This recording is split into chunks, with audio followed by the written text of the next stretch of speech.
It is 4:32, hot on the top of the soul, Halal HaWah, and I just gotta tell you, man,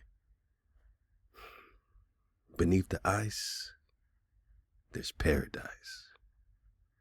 But now we're talking ice, and they're black, and they're back, man. Under the ice, man, it's paradise. But now we're talking ice, and they are black, and they are back. Let's talk some ice. Let's talk some Greenland, Greenlandia. Man, let's do some reactions. I told y'all it's the sixth wave. It's time to do some reactions, man. Let's get our popcorn out, because everything we've been talking about for 10 years is happening, man. It's all happening. Earthquakes and San Andreas and dragons waking up and ice is melting, and you know what I'm saying, just the awareness, man. Daniel 12, you know, knowledge is abounding, man. The books are being unsealed. They're black and they're back. This jabroni's gonna talk about the Black Panther return, and we already know this is Hijack City. Let's go. Resistance to Trump's ICE goon squad is growing in so many different ways from the halls of Congress. This morning, I introduced articles of impeachment against Homeland Security Secretary Kristi Noem. To the streets of targeted cities. Hey, what the hell are you doing with them? You can't put hands on people like that. Stand back, sir. Federal operation. I'm NYPD. Badge right here. I'm an officer of the law, too. What you're doing is illegal. On our featured video today, a very direct message to ICE comes from a group we haven't really heard from since the 1960s. Welcome to Occupy Democrats, and hit that subscribe button if this just makes your blood boil. Yes, you are required to. Where are you safe? Look, sir, are you going to do this the easy way, or are we going to take you in? You cannot take me in. Yes, I can. Private. Yes, I can. Do you have documentation? I do have my documentation. You present it to me. Why please. are you asking me for my paperwork? Because of your accent. Damn. I feel bad for the families, man, that, you know what I'm saying, are being torn apart and ripped apart. You know what I'm saying? My knockers, don't get so caught up in being right about things that you don't have no heartbone. Don't become like these clones. We're going to talk incubator babies. You know what I'm saying?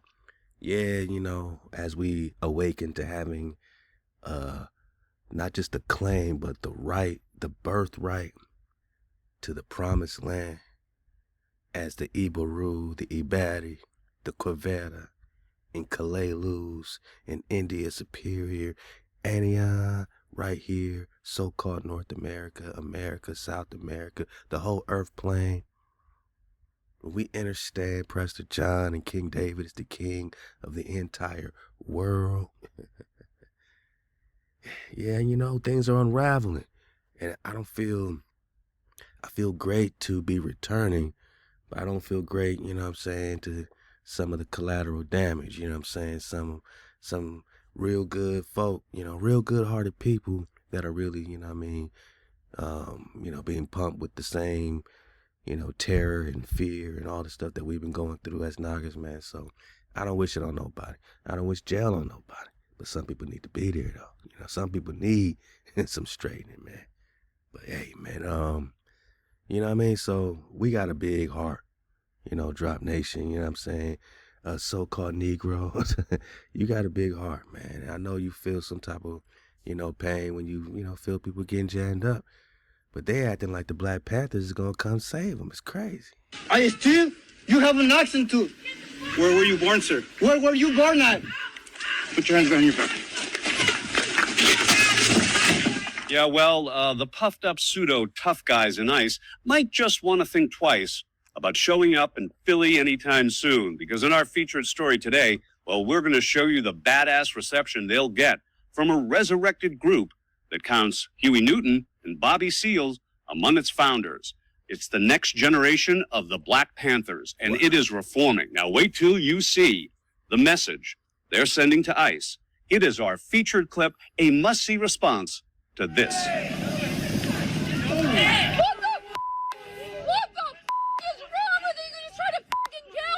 What you just saw was a federal immigration agent pushing an unidentified protester into oncoming traffic after appearing to block their vehicle.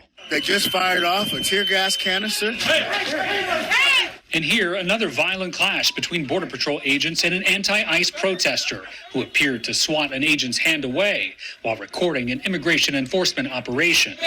These moves coming on the heels of an explosive week for ICE. Their aggressive tactics only seem to be escalating. Last week, tensions between ICE and protesters erupted when a woman in Minneapolis was shot and killed by an ICE agent. DHS officials claimed the shooting was self-defense. Despite the nationwide scrutiny, ICE doesn't appear to be slowing down, raising questions by some police use of force experts whether the tactics of agents in handling both suspects and activists are inflaming an already volatile situation. If they conduct violent activities against law enforcement, if they impede our operations, that's a crime, and we will hold them accountable to those consequences. Social media has been flooded with an onslaught of videos showcasing the rising tensions between ICE and protesters in Minneapolis. The killing of Renee Good wasn't the start of these aggressive tactics. It was more of a tipping point. In August of 2025, Oregon state officials released a video of 2 federal officers slamming a protester to the ground outside an ICE facility. DHS says it was a targeted arrest of a dangerous rioter who had previously assaulted law enforcement. In September, officers shot pepper balls from the rooftop of an ICE facility down at a protest in Illinois, hitting a pastor. DHS released a statement saying that the agitators ignored verbal warnings and were impeding operations by blocking an ICE vehicle from leaving the facility, a claim the pastor has denied. On October 15th, 1966, the Black Panther Party for Self-Defense was founded. Their mission, justice for African Americans and other oppressed communities. Y'all got your popcorn now? Cause I'm telling you, man, 2026 is a movie. And it could be a scary movie. Could be a bad movie. Could be a good. We don't know, man. We know that HaWah, likes to agitate the agitators, cause chaos on the disruptors. And we know that the disruptors are also using that same play, causing chaos, trying to make order out of chaos, trying to put us into this new world order situation. So it don't feel good because we've been talking about Rex 84, right? We've been talking about, this National Guard coming into our cities in LA and Chicago and DC and everywhere else. Moving in their troops on us nice and quiet, calling them National Guard. It's just militarizing. It's just martial law. All they need is an worldwide epidemic of something, health epidemic, war, anything, civil unrest, for them to activate military in our streets. You already know Trump going crazy. I like to look at things with a dragonfly perspective, right? We see the chaos. Do we see the order in it, right? Do we see how HaWah is actually kind of shuffling the board? Using these hijacks to shuffle the board quite a bit, creating just enough openings, for those that see clearly. Maybe we needed the board. Maybe we needed someone to shake up the place, right? We ain't politicians. We don't vote. We don't make no vow to nothing but our Creator, right? So we don't even participate in all that. We know that this is all, it's a puzzle, It's a puppet show, but it's also a bunch of pieces to the puzzle. Most of it is just a show so that they can, a magician likes to show their hand and then hide their hand, right? So what are they hiding? You got these files that are being released, talking about all this pedophilia situation, right? A lot of things happening, a lot of distractions. Now we got the Super Bowl coming up, another distraction. But war's imminent everywhere, right? Iran, and what's Russia gonna do? What's China gonna do? They all working together against you, Manaka, against the Ibaru. Behind the scenes, they're all getting along just fine. They still got the same Antarctic Treaty, never been broken. They seem to agree about hiding what's happening with exploration. We're gonna talk NASA too. Hey, this is a classic drop. Get your popcorn out. Now, what is this new Black Panther, reemergence, right? Is it the same foundation or is somebody clout chasing, right?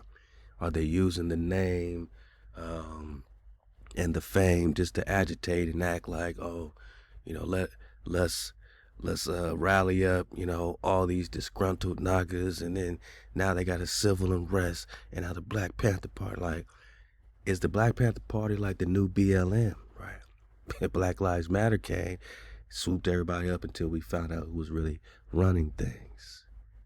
Until our people woke up and said, wait a minute, why are we following this organization? Right? Who's behind this new emergence of the Black Panther Party? I don't know. We don't know. Could be something, could be nothing. But it seems like they just keep trying to put a leader in our face. Now they want a militant leader. Now they're going to place a militant leader in our face. Well, what was timely in '66 is just as vital today. And in our featured story, it's an incredible piece of video. It's a message from the Black Panthers to ICE. And it's just what we need to hear today. They're black and they're back. Damn. What do you mean they're black and they're back, man? We know what black means in a dictionary. Hold up, man. I'm talking to my Nagas right here. This is a tribal channel. If you're over here in our classroom, you get some drop, cool. But just remember, man, that our target, our perspective is tribal.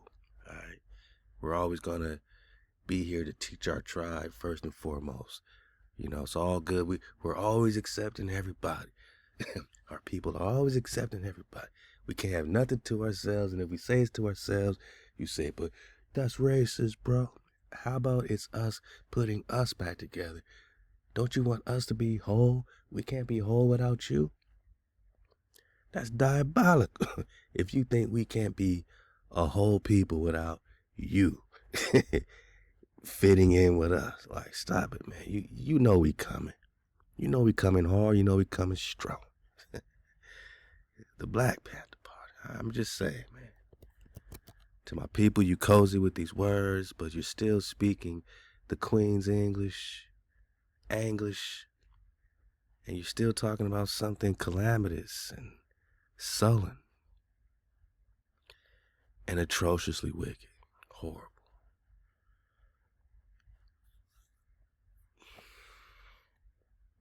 What are you mourning when you say Black Panther Party? Love to Cootie Mayo. We know the Black Panther is a jaguar, man. So we don't gotta call it black. That word is only a color. It ain't facts no more. Shout out to K-Dot, man. It's not facts no more, right? It's a panther. It's a jaguar. It's black. Oh, you mean it's ShaLaWam? You speak in Hebrew? Black in Hebrew is ShaLaWam. Now we're talking colors. But if we're talking colors, I'm just saying, if we're talking colors, then talk the copper color conductivity, man. Talk colors, copper color now.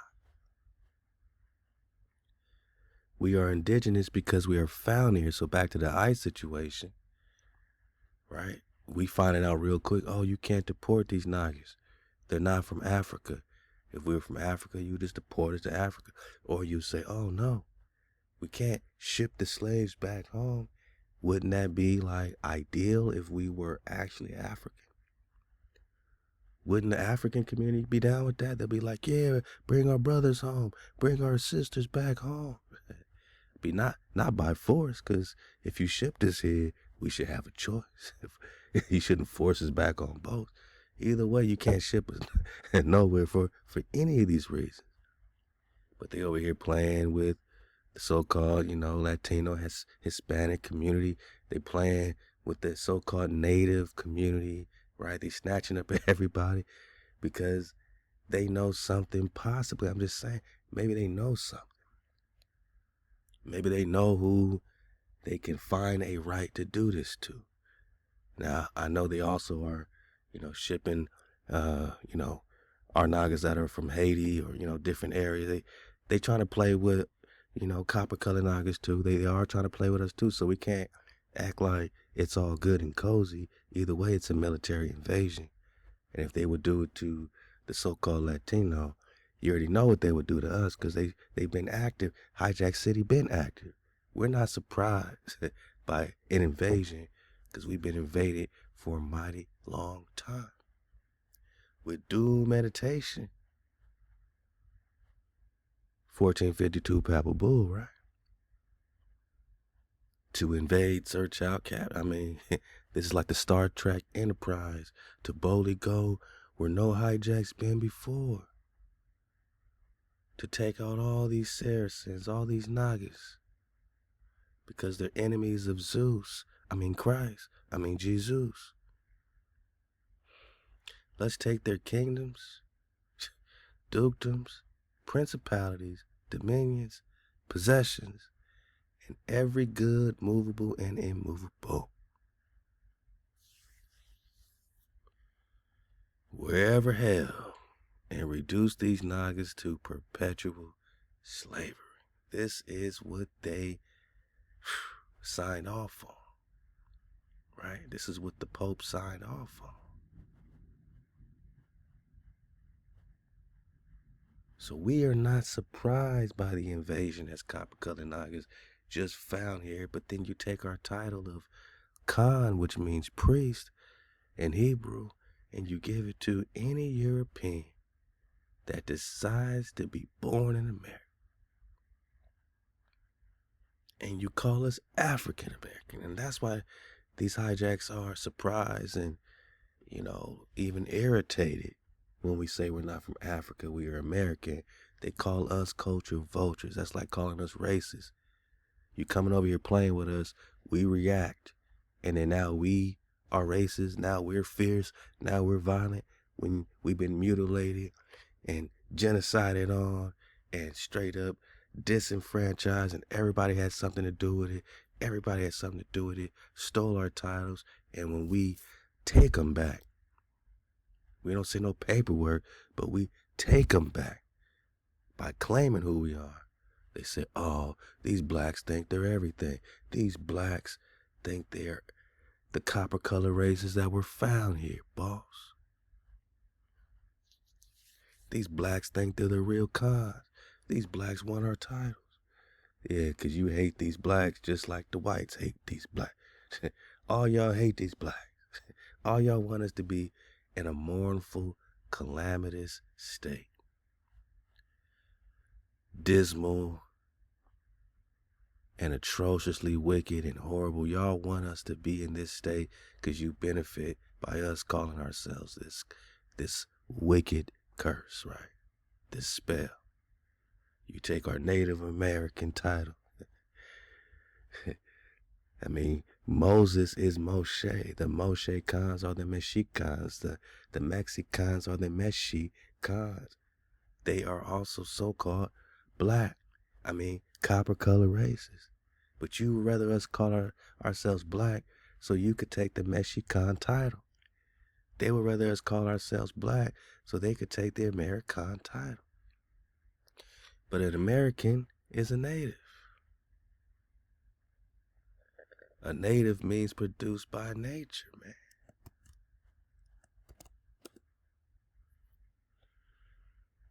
That means you're original to the soil. Nature, well, it is Halal HaWah. We talking creator, we talking produced by God, right? The creator. So if you're produced by creative, if you're produced by the creator, you are of nature. You are a native. Born, original, and produced by the creator. Halal HaWah. You're a native. The copper-colored Nagas they found here are natives. Produced by the creator. You gonna tell us we're not? You gonna tell us we're not?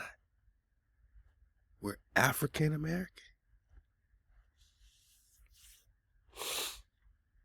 You just found us here. It didn't say brought here on boats. You're Mexican. I get it. You're Mexican. Hold up, man. Etymologies, because they don't even have. Do they have Mexico? Dang. In 1828, they don't even have the word Mexico. That's crazy. Did Mexico not exist as a word in English in 1828? They don't even have the word. Dang. I guess maybe here, Mexican. Oh, it's a native. God, I don't know why it's not a word in 1828, but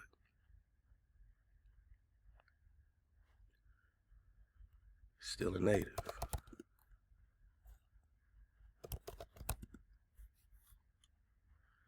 Produced by nature, which is HaWah, original. So to be an original in Mexico, they would call you an Afro-Mexican. But remember,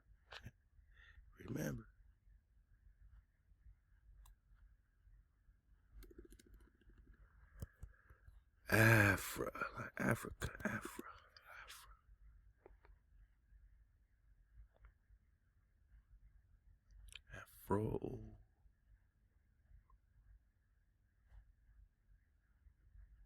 Bang, Africa.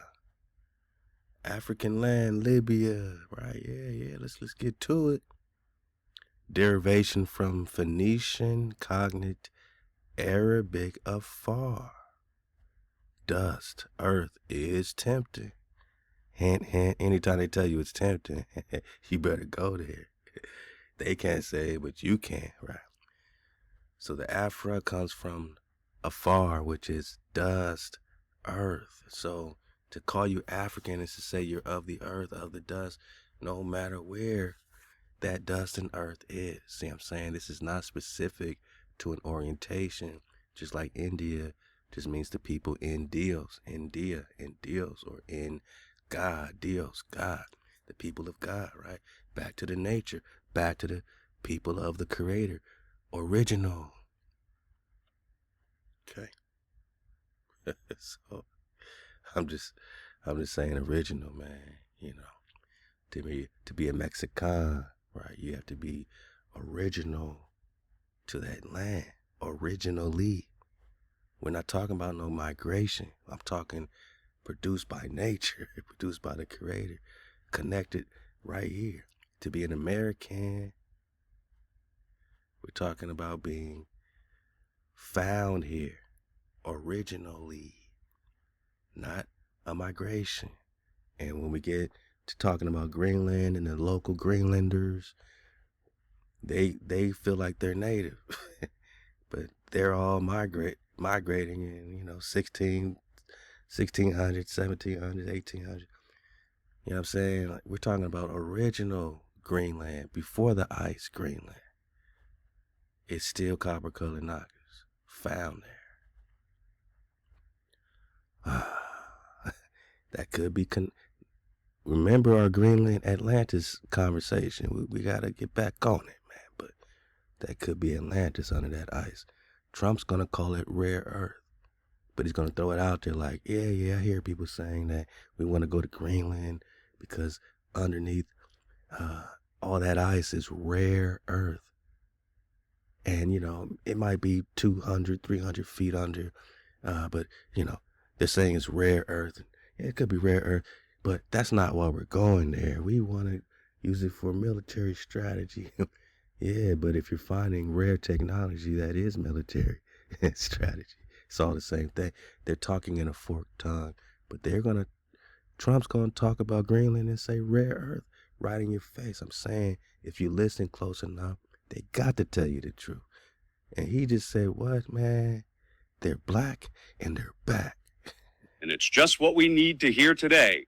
They're black and they're back. Y'all ready?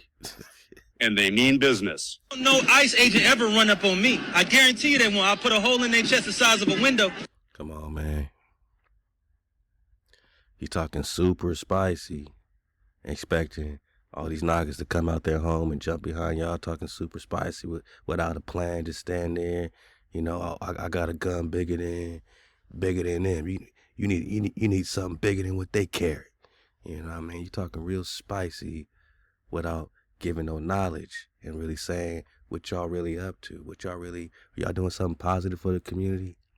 Or you over here just to talk spicy so you can adhere to the most militant of Nagas that's already stressed out? We already stressed out. They keep putting somebody right in our face for us to follow into the fire. Man, HaWah already got the solar flare, X flares popping off. We don't need your spark. We don't need your fire. If you look around, earthquakes, tsunamis, it's all happening, man. I guarantee you that when I put a hole in their chest the size of a window, safe line repair, safe line replace, that's what's going to happen. They touch me. Unarmed woman was killed by ICE. If you think you're about to come and brutalize the people while we're standing here, come around and find out. Our interactions with the police and ICE, and we hold them accountable. We patrol the community and we hold them accountable. The Black Panther Party for Self-Defense, we're the same Panther Party from back in the day, but we're a little more aggressive now. That's kind of a slight, man. We're a little more aggressive, like we're tougher now than they were. You know what I mean? There's different ways to look at that. That's what I'm saying. I got no issue with the Black Panther Party. My mama was a Black Panther up in Albany, New York. You know what I'm saying? We got family connected to the real Panthers, man. What are you talking about? I got a right to speak on this, man. Don't let me get Mama Drop over here talking on it and how it was in New York City, Albany, upstate, everywhere she been, Buffalo. I'm just saying, he talking real spicy like they weren't nothing tough, and then they over here with bigger guns, and this, you know what I'm saying, with the Dragonfly perspective, how does your spirit resonate with how this representative of the new Black Panther is popping his stuff, man? Is he gonna be responsible, you know what I'm saying, for the loss of life that comes from just, oh, I'm just going to be radical and just jump out and just do this and do that? You know what I'm saying? With no spirituality, with no connection, with no plan. Just get out here, hold something. And then now Trump could say, it's TERROR, domestically. And it just so happens we got National Guard right there. It's crazy. Don't y'all see the play, man? That's all I'm saying. I got no problem with radical. And they shouldn't have a problem with radical, or else that would be anti-American. Yeah. In 1828, there's an anti-American. Can you dig it? To be anti-American is to be opposed to America. Stop. I know you're reading ahead, but stop. To be opposed to America, by definition, is to be opposed to the American. To be opposed to America, by definition, is to be opposed to the native of America. To be opposed to America, by definition, is to be opposed to the native that is produced by nature, that is the creator. To be opposed to America is to be opposed to the creator directly. HaWah, HaWah. And the people found here that are the color of the soil found here.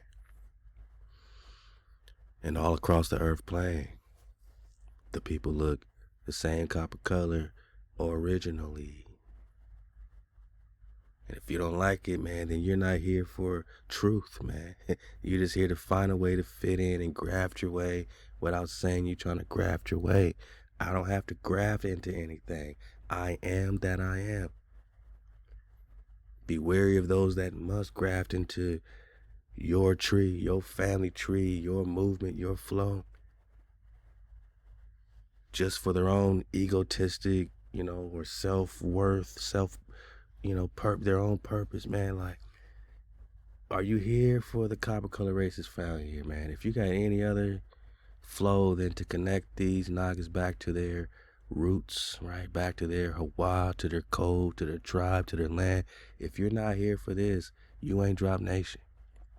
We've been very clear who we do it for and why we do it. Because X marks the spot, my Naga. And 2 cross sticks, Ezekiel 37, must be put back together. Humpty Dumpty gotta put itself back together. We would love assistance from anyone in code, but if your only goal is to find your own self-worth and to get in where you fit in and just save yourself and, graft yourself into the original tree, if that's it, if your purpose ain't to connect the treasured ones back to our source, our frequency, our breath, our security, what are you doing it for? You just here for the ride? You got your popcorn out while we being trampled? You got your popcorn out watching, and at the right time, you say, hey, I'm one of y'all. But you never say you're black. That's crazy. And you never say you're African American. That's crazy. But if we make up a term for you to get in where you fit in, if we say, are you the con? Are you a con? You're just like, yeah, I'm a con. Come on, bro. Come on, brother. We're not talking about grafting.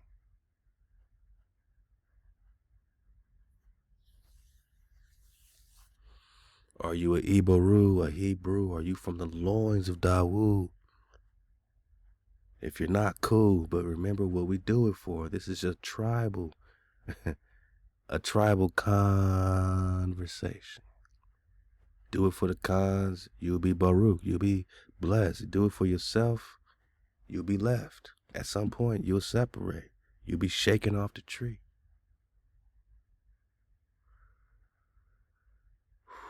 Don't be anti-American. Don't be opposed to the copper-colored niggas found here or to the true interest of governments of the United States. Bang. So just like the definition of an American, right? Copper-colored race found here, but now applied to the descendants or the successors or the successors or the successors, because you've appropriated to yourself and your successors our kingdoms, dukedoms, counties, principalities, dominions, possessions, all our things for your profit. You acquired our harbors and seas. You acquired our islands. We're talking Greenland. We're talking Greenland. We're talking our lands. For your successors. For your descendants. So it's like the same thing. A native of America applied originally to the copper-colored cons. The originals brought here, nope, not brought here, but found here. Say it with me, cons, right in your face. Found here. So how they reclassify us? Paper genocide. Paper genocide. Now they call us colored, black, but now given, appropriated to the descendants, to the successors. While we in perpetual forever slavery, I don't think so. Don't be anti-American. That's to be opposed to the copper-colored races found here, the American. Oh, but now to the, Europeans born in America. Now, if you go against the interests of the government, you're anti-American. Before, it's if you were opposed to the native, right? Opposed to the revolution. Don't be anti-Tecumseh. Opposed to the Pan-Native Alliance. Don't be opposed to the Hebrews. Don't be opposed to Judah. Don't be opposed to King David. Don't be opposed to Prester John. Don't be opposed to the American. To be opposed to the American is to be anti-American, man. If you're against the revolution, you are anti-American. Which revolution? Aha. Now we see the question. The $64 million question. Which revolution? The native revolution? The copper color racist revolution? or the descendants of European born in America revolution? Which one is truly anti-American? By definition, if you're opposed to these so-called blacks in America that were just found here and not brought on no damn slave ships, but picked up from here and taken on ships to Portugal, Spain, and yes, West Africa, and every island in between, we gonna get it. Deuteronomy 28 said you're gonna go back to bondage, which is Egypt bondage, in ships. You went back to slavery in ships. It didn't mean you left West Africa and came to America. That's conjecture, con. Ain't nothing worse than a confused con. Don't be confused.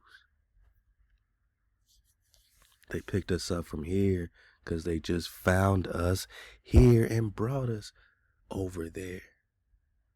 Which is why my Nagas in West Africa, the Igbo tribe, and Hebrews that were found here were brought there. And this is why they've been fighting tribal wars over there. Because they're from here. They connect with the Khan dynasty.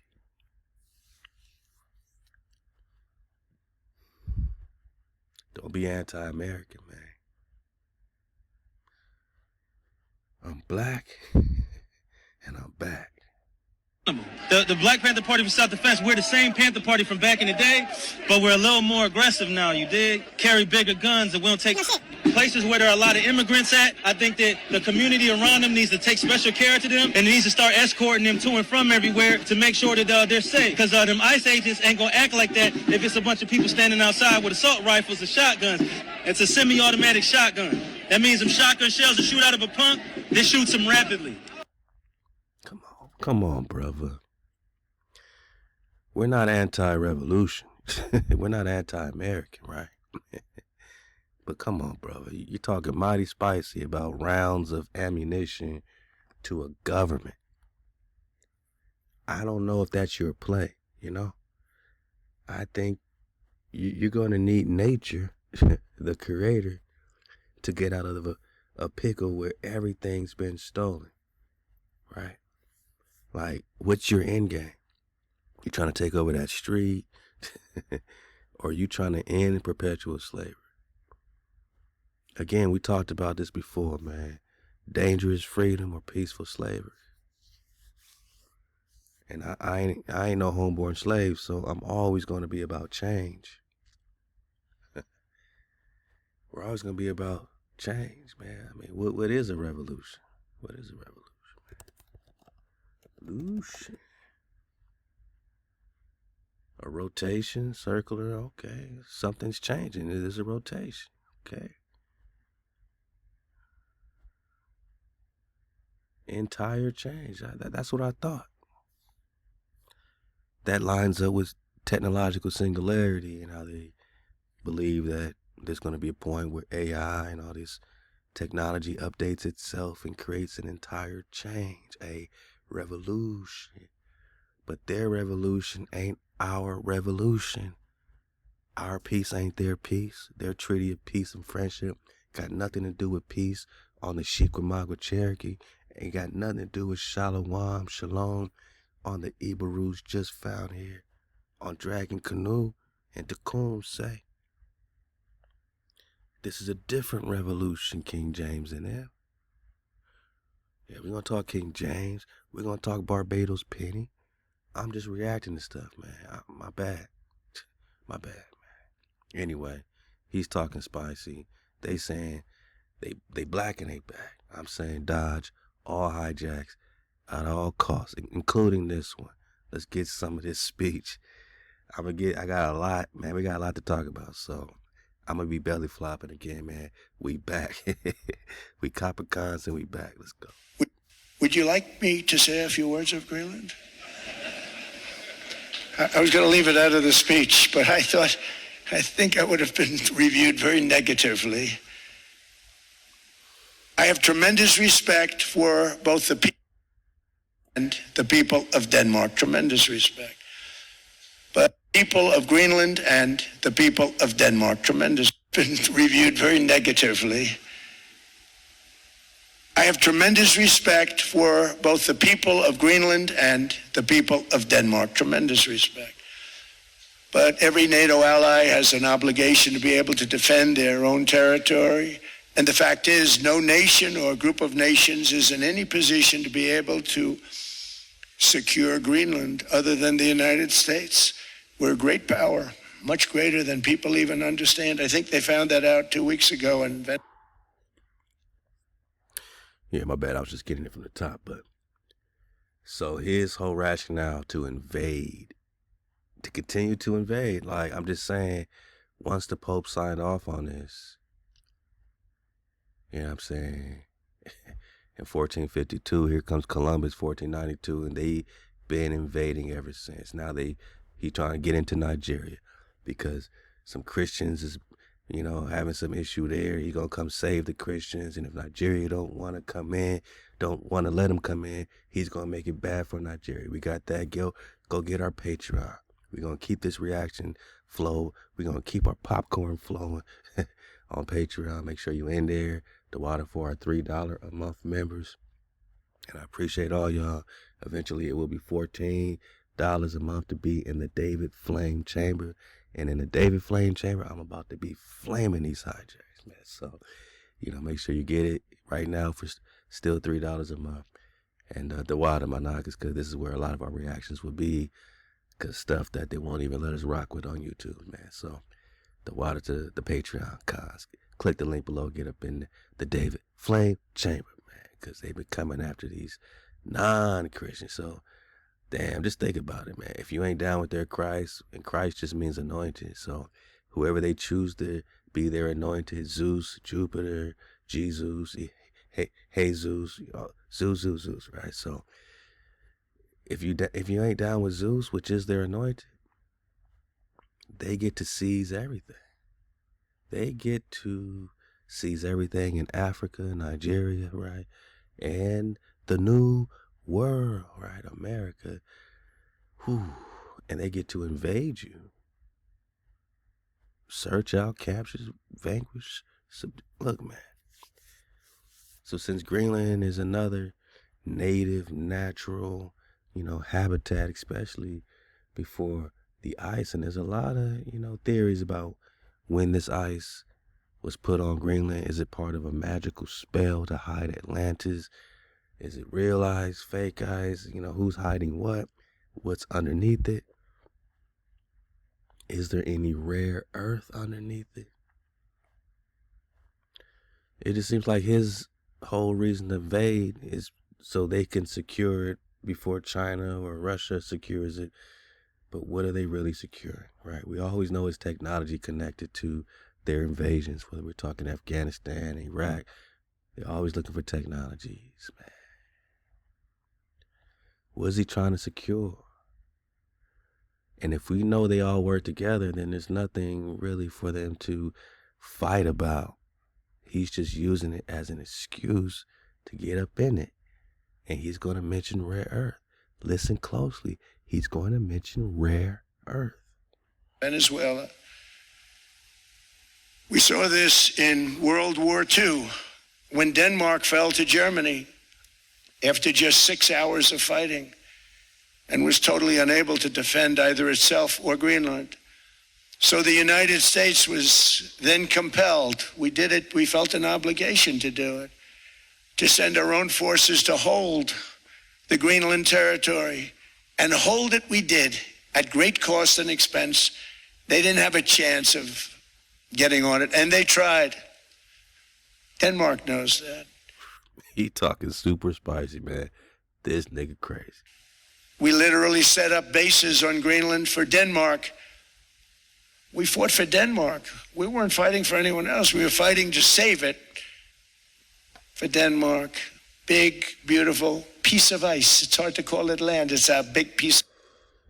Come on, man. That's disrespectful, man. You can't even call it land. You want to take our mind off the land and the rare earth so much that you want us to think of Greenland as a big piece of ice. We gonna have a Greenland representative speak on this right after we get this clip, man. I got my popcorn out. He just said, this ain't no land. It's hard to call it land. It's just a big piece of ice. The Greenlanders don't think so. They think it's their land, or, land that they are blessed to be on. They say we can't even buy land in Greenland because it's illegal to buy land. The land is for everybody, they say. And she gonna talk spicy right back to Trump. This is gonna be the battle of the spices, man. For Denmark, big, beautiful piece of ice. It's hard to call it land. It's a big piece of ice. But we saved Greenland and successfully prevented our enemies from gaining a foothold in our hemisphere. So we did it for ourselves also. This nigga with the whole this nigga with the whole hemisphere, man. Not America. He said in our hemisphere. He want the whole world. And then after the war, which we won it big. Without us, right now you'd all be speaking German and a little Japanese, perhaps. There's a TV show where they had like an alternate reality, and America was split between Japan and Germany. Y'all remember what that is, man? I think it was on Netflix. But it was like half Japan and half Germany. That was their alternative. And the fact that he just said that just lets us know that whoever's writing these shows, they got a lot of drop, man. They are getting it from somewhere and they're putting it right in our face. Which we won. We won it big. Without us, right now you'd all be speaking German and a little Japanese, perhaps. After the war, we gave Greenland back to Denmark. How stupid were we to do that? But we did it. But we gave it back. But how ungrateful are they now? So now our country and the world face much greater risks than it did ever before because of missiles, because of nuclear, because of weapons of warfare that I can't even talk about. 2 weeks ago, they saw weapons that nobody ever heard of. They weren't able to fire one shot at us. They said, what happened? Everything was discombobulated. They said, we've got them in our sights. Press the trigger, and nothing happened. He talking like a mob boss. He talking super spicy, man. He said they had a shot, they couldn't take it. They can't defend themselves. Denmark can't defend nothing. You remember what happened with Germany? These niggas can't do nothing. Only big bad corporation of America could do something about this. No anti-aircraft missiles went up. There was one that went up about 30 feet and crashed down right next to the people that sent it. They said, what the hell is going on? Damn. Those defensive systems were made by Russia and by China. So they're going to go back to the drawing boards, I guess. Greenland is a vast, almost entirely uninhabited and undeveloped territory. Same thing you're saying about Nigeria. Man, just listen to these speeches. How you gonna call it uninhabited when there's people that call themselves natives, people of color in Greenland? We about to get the clip. They fighting for Greenland. You gonna say it's just uninhabited? How man, this dude talking almost entirely uninhabited and undeveloped territory. It's sitting undefended in a key strategic location between the United States, Russia, and China. That's exactly where it is, right smack in the middle. Wasn't important nearly when we gave it back. When we gave it back, it wasn't the same as it is now. It's not important for any other reason, everyone talks about the minerals. There's so many places. There's no rare earth. No such thing as rare earth. There's rare processing, but there's so much rare earth. All right, this is the part. He said rare earth. Changed his tone, right? You heard the tone change. Then it said there's no such thing as rare earth. Only rare processing. If this ain't the fork-tonguedest, the tonguest comment I've ever heard. There's no such thing as rare earth, only rare processing. So the way they process the minerals is rare. He's patting himself on the back and giving himself credit wherever he can. But there's no such thing as rare earth. Are we confused? I mean, ain't that just earth that is rare? He's saying that no earth is rare. Don't, look the other way. We're not doing anything over here. We're just invading and vanquishing this piece of ice, and there's nothing rare about it. But then he flips and says, wait, I gotta hear this again. Everyone talks about the minerals. There's so many places. There's no rare earth. No such thing as rare earth. There's rare processing, but there's so much rare earth. And then he says, but there's so much rare earth. Am I confused? I don't want to be confused, but is he trying to confuse us? He said there's no such thing as rare earth, and then says, but there's so much rare earth. And to get to this rare earth, you got to go through hundreds of feet of ice. That's not the reason we need it. We need.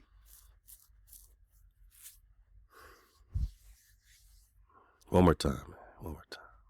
About the minerals. There's so many places. There's no rare earth. No such thing as rare earth. There's rare processing, but there's so much rare earth.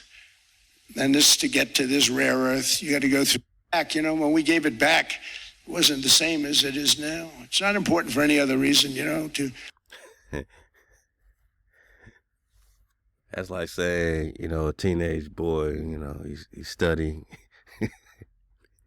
He's studying for a history exam, and the person he's studying with is this little cute girl. And he's like, I'm not studying with her for any other reason but to get a good grade and on this history exam. I mean, everyone's saying that she's so cute and so pretty, what I mean, and yeah, she's attractive, what I mean, yeah. But that's not why I'm studying. That's not why I want to study with her. It's just that her brains, man. He's like a, it's right in our face.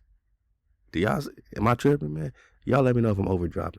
Y'all let me know if y'all want me to keep reacting. Because this is how I react to these things on Patreon, man. My Patreon cons know me, but I got no filter over here, man. I don't know, man. Like, it's just me, man. Just have a moment with a con and talk about this puppet show, man. It's rare earth. There's no such thing, but they keep talking about these. Everyone's talking about these minerals, but man, that don't exist. Minerals don't exist. Rare earth? Are you kidding me? Rare earth? Oh, come on. We explored everything. We see everything. It's just we want to get there because if we don't, Putin and Russia and China might get that spot, and that's not a good strategic military spot. Or Putin and China and Japan and you are Psalms 83 confederacy against me, against the ShaBat, against the tribe. All y'all working together. And if all y'all working together like we think you are, like we see across the board, all these chemtrails being sprayed in the UK, Australia, everybody's spraying in the sky, y'all seem to be working together mighty fine for the new world order, right? Agenda 2030. Y'all look it up, man. King Alfred's plan. Rex 84. Y'all look it up. One more time. Defended in a key strategic location between the United States, Russia, and China. That's exactly where it is, right smack in the middle. Wasn't important nearly when we gave it back. When we gave it back, it wasn't the same as it is now. It's not important for any other reason, everyone talks about the minerals. There's so many places. If everyone's talking about the minerals, then maybe you should listen. even the Greenlander native woman that's about to speak in the next clip, she's talking about, we know we got the minerals. We know what you after. But you want to act like, you want us to believe suddenly y'all don't care about minerals? Suddenly you don't care about invading, search out, capturing, and vanquishing anybody who ain't rocking with your power? And if they are claiming to be native in Greenland, they're definitely not rocking with your anointed. Because they got a direct connection with the Creator, right? They're natural by law, right? That's their, by the law of the Creator, they got a birthright, right? There's no rare earth, no such thing as rare earth. There's rare processing. Wow. But there's so much rare earth. And to get to this rare earth, you got to go through hundreds of feet of ice. He's trying to joke it off, but they got to tell you the truth right in your face. That's not the reason we need it. We need it for strategic national security and international security. This enormous unsecured island is actually part of North America, on the northern frontier of the Western Hemisphere. If it's part of North America, and this is that's a good point. I mean, I'm gonna call him T-Dog, man. I don't want to keep saying his name for the algorithm. For Trump, I'm gonna call him T-Dog, man. T-Dizzle, that's a good point. If it's a part of North America, that means it belongs to the original American. It belongs to us. And this is when I step back and I say, what you really on, Trump? I mean, T-Dog, what you really on? What's HaWah really doing? I don't know. Could be something, could be nothing.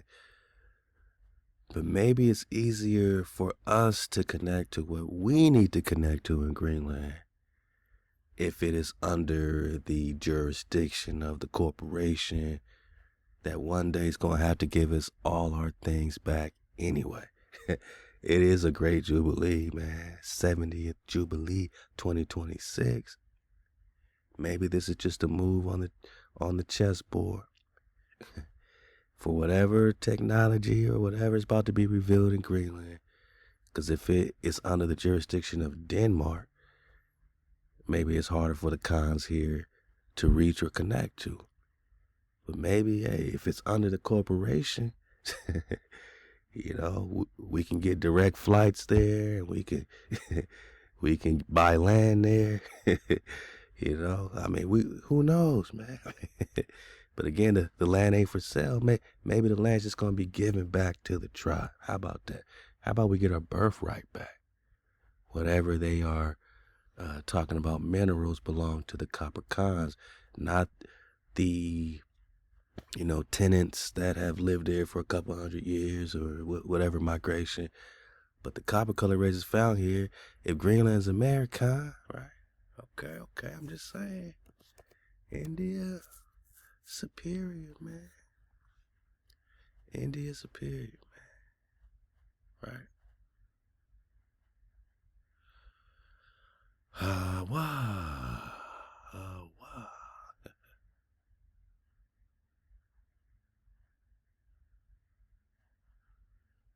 India superior.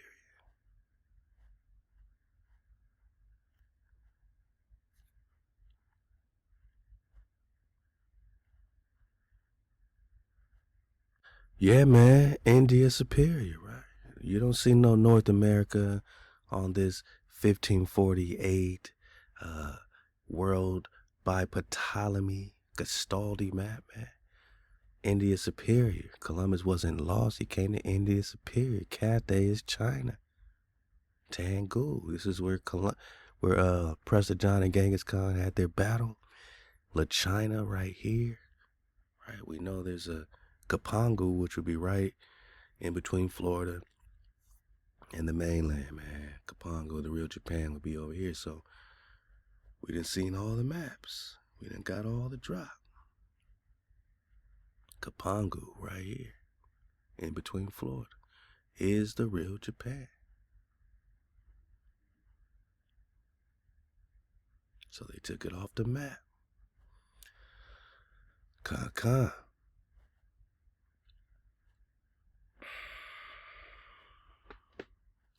Oh, who is Prester John? India Superior. This map is in the British Museum, MS map. Prester John, Cathay. Con. I said, who is Prester John? El Prester One. Abyssinios. Look out for 165, man. Coming in hot. Cathay, China, India Superior. Notice how Greenlandy, right? Greenland connects through the East Coast all the way into like Scotland and the UK and Britain. You can literally drive it. So under all that ice, is there a connecting point? I mean, where would this connection go? Why would Garibaldi in 1548 map out a connecting point between America and Trump just said this is part of North America? And you're like, wow, it's an island. Or did the waters rise, from the flooding, right? From the flood, the Great Flood. And have they not fully receded? I mean, I don't know. Have the waters risen? But can you drive to Greenland? And that means you can drive to Scotland, which connects at the Asia Major and the Asia Minor.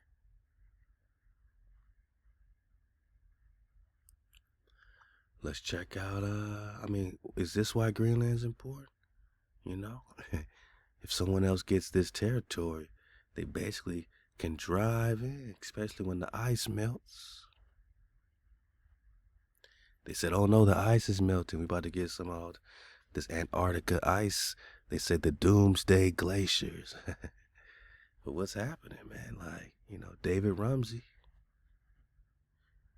Yeah, 1587. All right, we got North America, South America, and yes, Antarctica surrounds us, a huge landmass with gateways going out of it. It's crazy. I said crazy. There's gateways to leave this realm. North America, South America, but look how close it is to the North Pole. And again, there's no ice. No ice in the Arctic. No ice in Antarctica. Terra Fuego is still Terra Fuego. Fuego.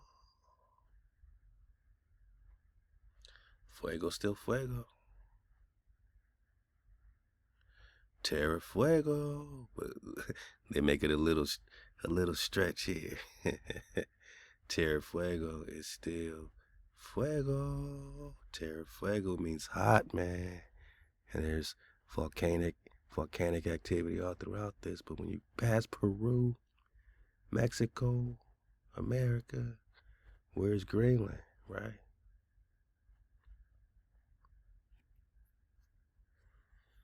And even though this one doesn't have a direct connecting point, you see how close it is to, past Canada, which is why Canada's over there acting like they're going to protect the Greenlanders, man. Past the Griffin, past the Great Griffin. And you see Greenland right here, right? Greenlandia. The same as we just saw in, this map here. Greenlandia on top, Greenlandia. Greenlandia, Greenlandia, Greenlandia, Groenlandia, Groenlandia, Groenlandia. And again, man, Greenland has no ice. No ice. So what's under that ice? And what's it got to do with Atlantis? And notice how close it is to the magnetic center with the 4 rivers of paradise coming out of that Negra. that magnetic mountain, the tree of life. 4 rivers coming out, just like the Bible say. Certain type of waters, surrounding it. But those same waters, man, look, if you in Greenland, according to David Rumsey, if you in Greenland, look how close. You go right into that current, you go to the center. They got to protect you from going to the center. Don't let China and Russia go to the center. Just like the Truman Show. They send their fake weather storms to try to stop your boat. He keeps going through it. They try to put all the fear and you turn around. Uncharted waters. You keep going. Your boat gets caught in this current right to the center. And then what? I don't know, boss. Could be game over for the hijack. I don't know. Maybe that's how you beat the game. But there's no ice. But they tell us there's ice, right? They want to get rid of all the explorers, and now we got astronauts. Now you need a spacesuit to go to other worlds. But they just found us in a new world. And they invaded, and put us in perpetual slavery. So Greenland is very important. I mean, it's kind of like it's the closest land really to the center. You got this piece here. I'm not even sure how to pronounce that, but this connects to, looks like the top of Africa. Yeah, the top of Africa. You keep going up. You get to this magical land. But see, Greenland, man, it's right there. So they have to control these inner lands too close to the magnetic north tree of life, right? They have to guard it, really. It's not military as far as China, Russia getting it to invade America. They don't want anyone getting to this center of the Tootsie Pop, man. Just like they guard the Antarctica with the Antarctic Treaty. And their Antarctic Treaty stands to this day. They guard the outer, and now they want to guard the inner. I mean, that's my theory. And I'm sticking to it, man. Could be something, could be nothing. Terra Verde, right? Greenland is not ice.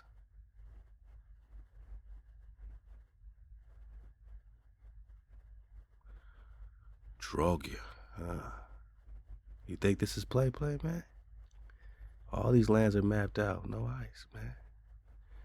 So if you in North America, you go through Canada, you're still kind of right there. But if you in Greenland, man, you a hop, skip right into the center of the Tootsie Pop, man. Where X marks the spot. I mean, maybe this is what the Nagas was guarding, man, the Rus. And since they named Russia after the An Rus, and the An Rus look just like you, and they are the Saracen, the same Saracen that they wanted to invade, search out, vanquish, and subdue. And these same Saracens are the lost tribes of Israel. And these Israelites hold the Tau, and the Tau is the last letter of the Hebrew, right? Right.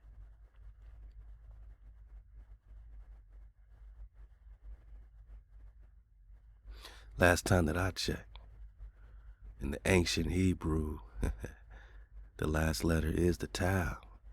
Now this one has the Ga here, but before they put the Ga somewhere in the middle, the Ga is like it's like the unknown letter. It's like the 23rd letter. Twisted, dark, wicked. Whoa. So they removed the Ga. But that looks like the medical sign almost,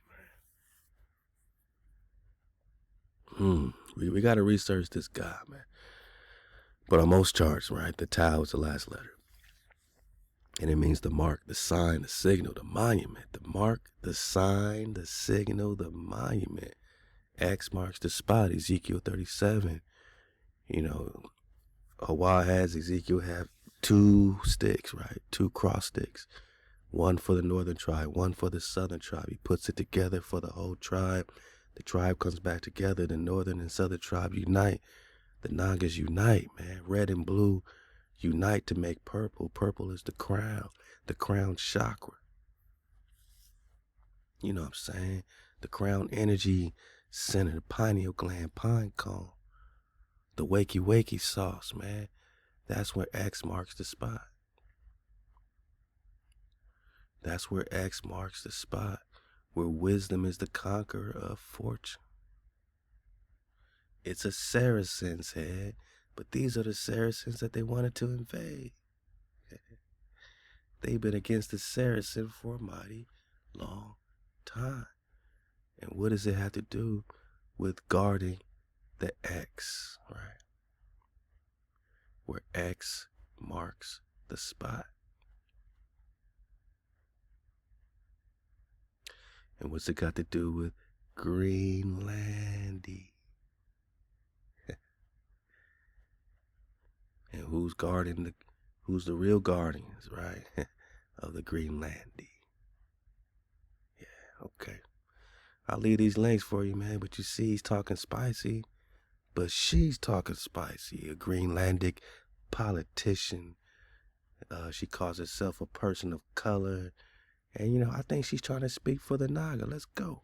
So I think Trump doesn't know about Greenlandic people. We don't really value cash and Kardashian lips and fake boobs and stuff like that very highly.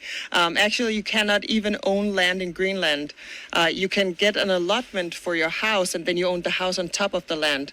But Greenlanders don't believe in the land is for one person, is for everyone. And so is the seas, like the richest with them.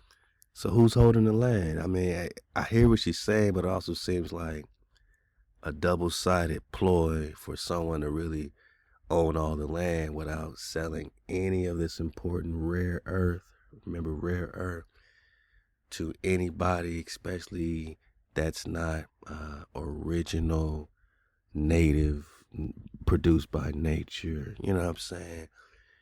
They let people live on top, but they're not selling them the actual land. And they'll say, well, we don't believe in selling land, or the people is holding all the land. Denmark, right? Denmark. Denmark's keeping all the land to themselves and all the territories and all the control. They don't want no landowners controlling what they got under the ice. We have there. So it's a big miscalculation that he thinks that Greenlanders would be incited by cash or something like that. We're not. And even if you were to say like $100,000 per person or something like that, we wouldn't give up free health care. We wouldn't give up free education. We wouldn't give up being a part of Europe. We wouldn't give up on our sovereignty eventually. And we're a very sovereign people within the Kingdom of Denmark. We're autonomous right now.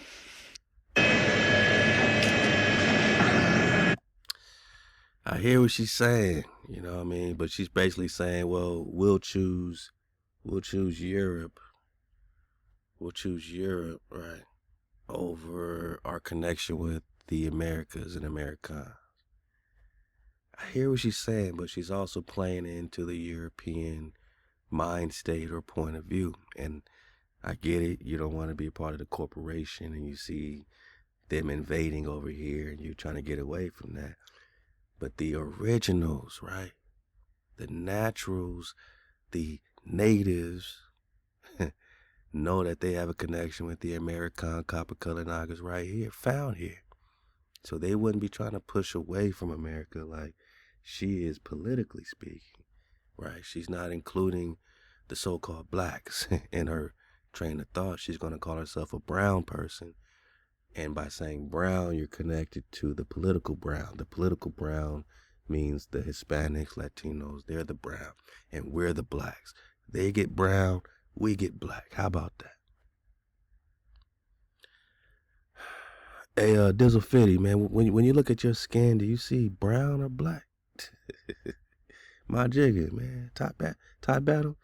Look at your skin. You see brown, red, ruddy, man, or black? Who's more brown than us? But they get brown politically, right? So she don't really want to connect with the black man, the black person. She wants to connect with the browns and then say, well, I see how Trump and ICE is doing the brown people and people of color, right? But she ain't gonna say black. Right? So all of them are excluding us, and whether they know about it or not, are working politically against, you know what I'm saying, the real original Nagas waking up and, you know, reclaiming their birthright. Whether we talking Greenland, like Trump said, it's all a part of America. So all of it. And since it also connects to Scotland, we can now understand why they keep putting this Scottish title on the Andrews, and why, oh why, Russia is named after the Rus.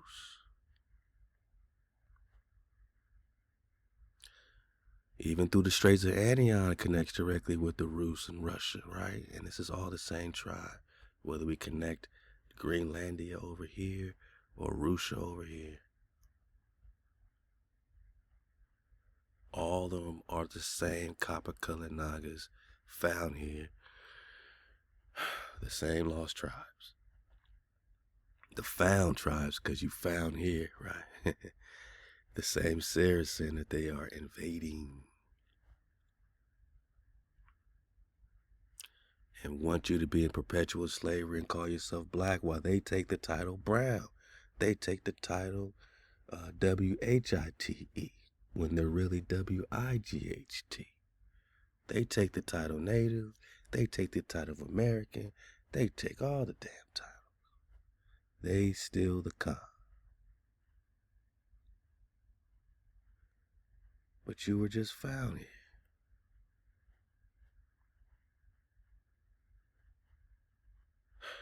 And the Scottish know, the Scots know. Scotland is connected, right? All the way. Who is Preston?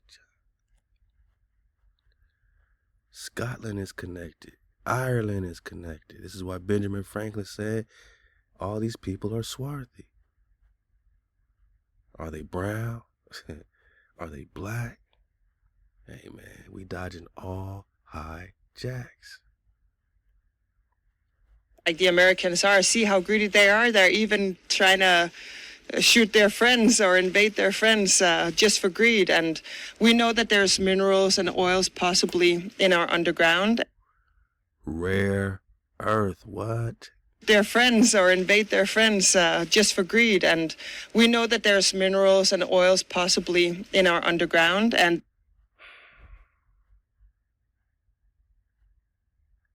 national security and internet, hundreds of feet of ice.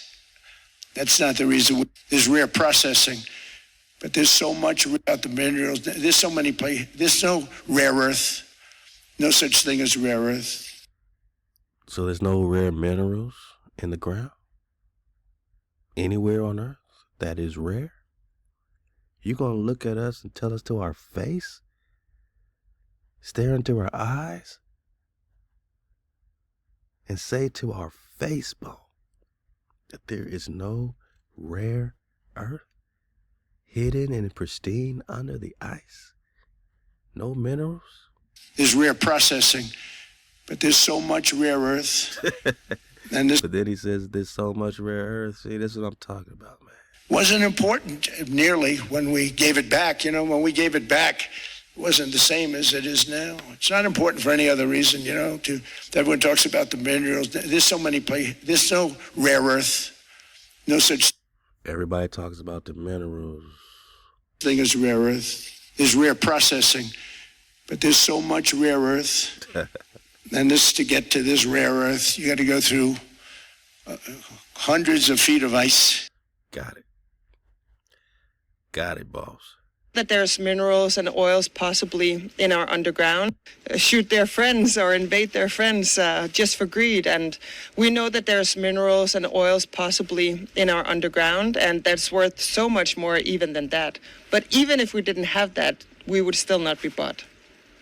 So everyone here knows about the Inuit in Alaska and all of the native tribes, Indians, American Indians who are there. Their land was taken from them and they haven't been treated that well in America. And we know that Trump is very much surrounding himself, at least with the white power people.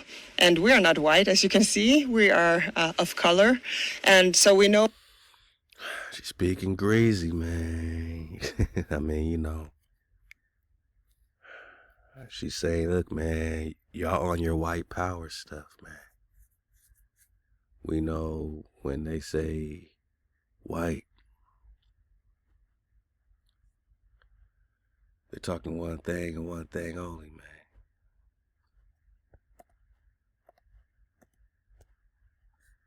W-I-G-H-T. They're talking about things, man. They're talking about demons, man.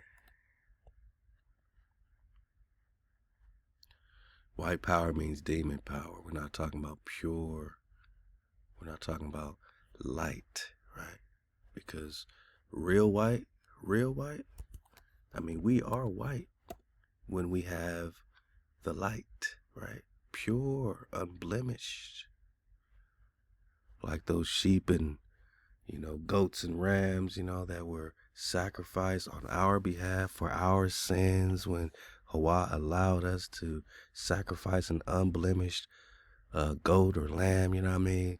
Because that purity can now, you know, take the brunt of our sins, the energy, the karmic energy now can go into that pure, unblemished lamb for your sins, right? We can now put our karma, the death that should come to us for our idolatry, we can put it now into this unblemished lamb.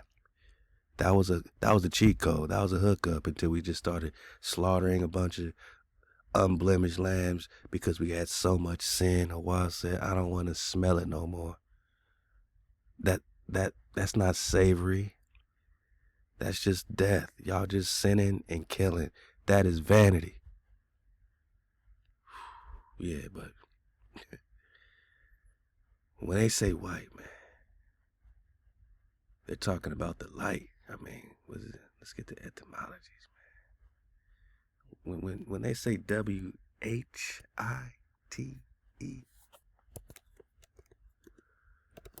ooh, now we got brilliant, radiant, clear, fair. Yeah, this is us when we are back in cold. We are shining on them. Zechariah 12.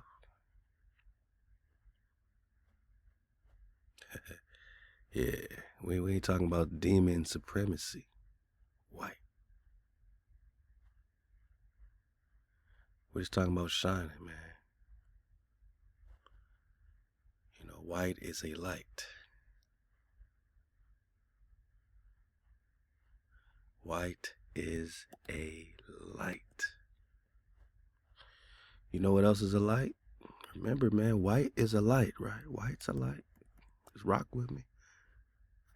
Get your popcorn. We're just surfing away. White is a light. That's crazy. Dragon is also a light. What?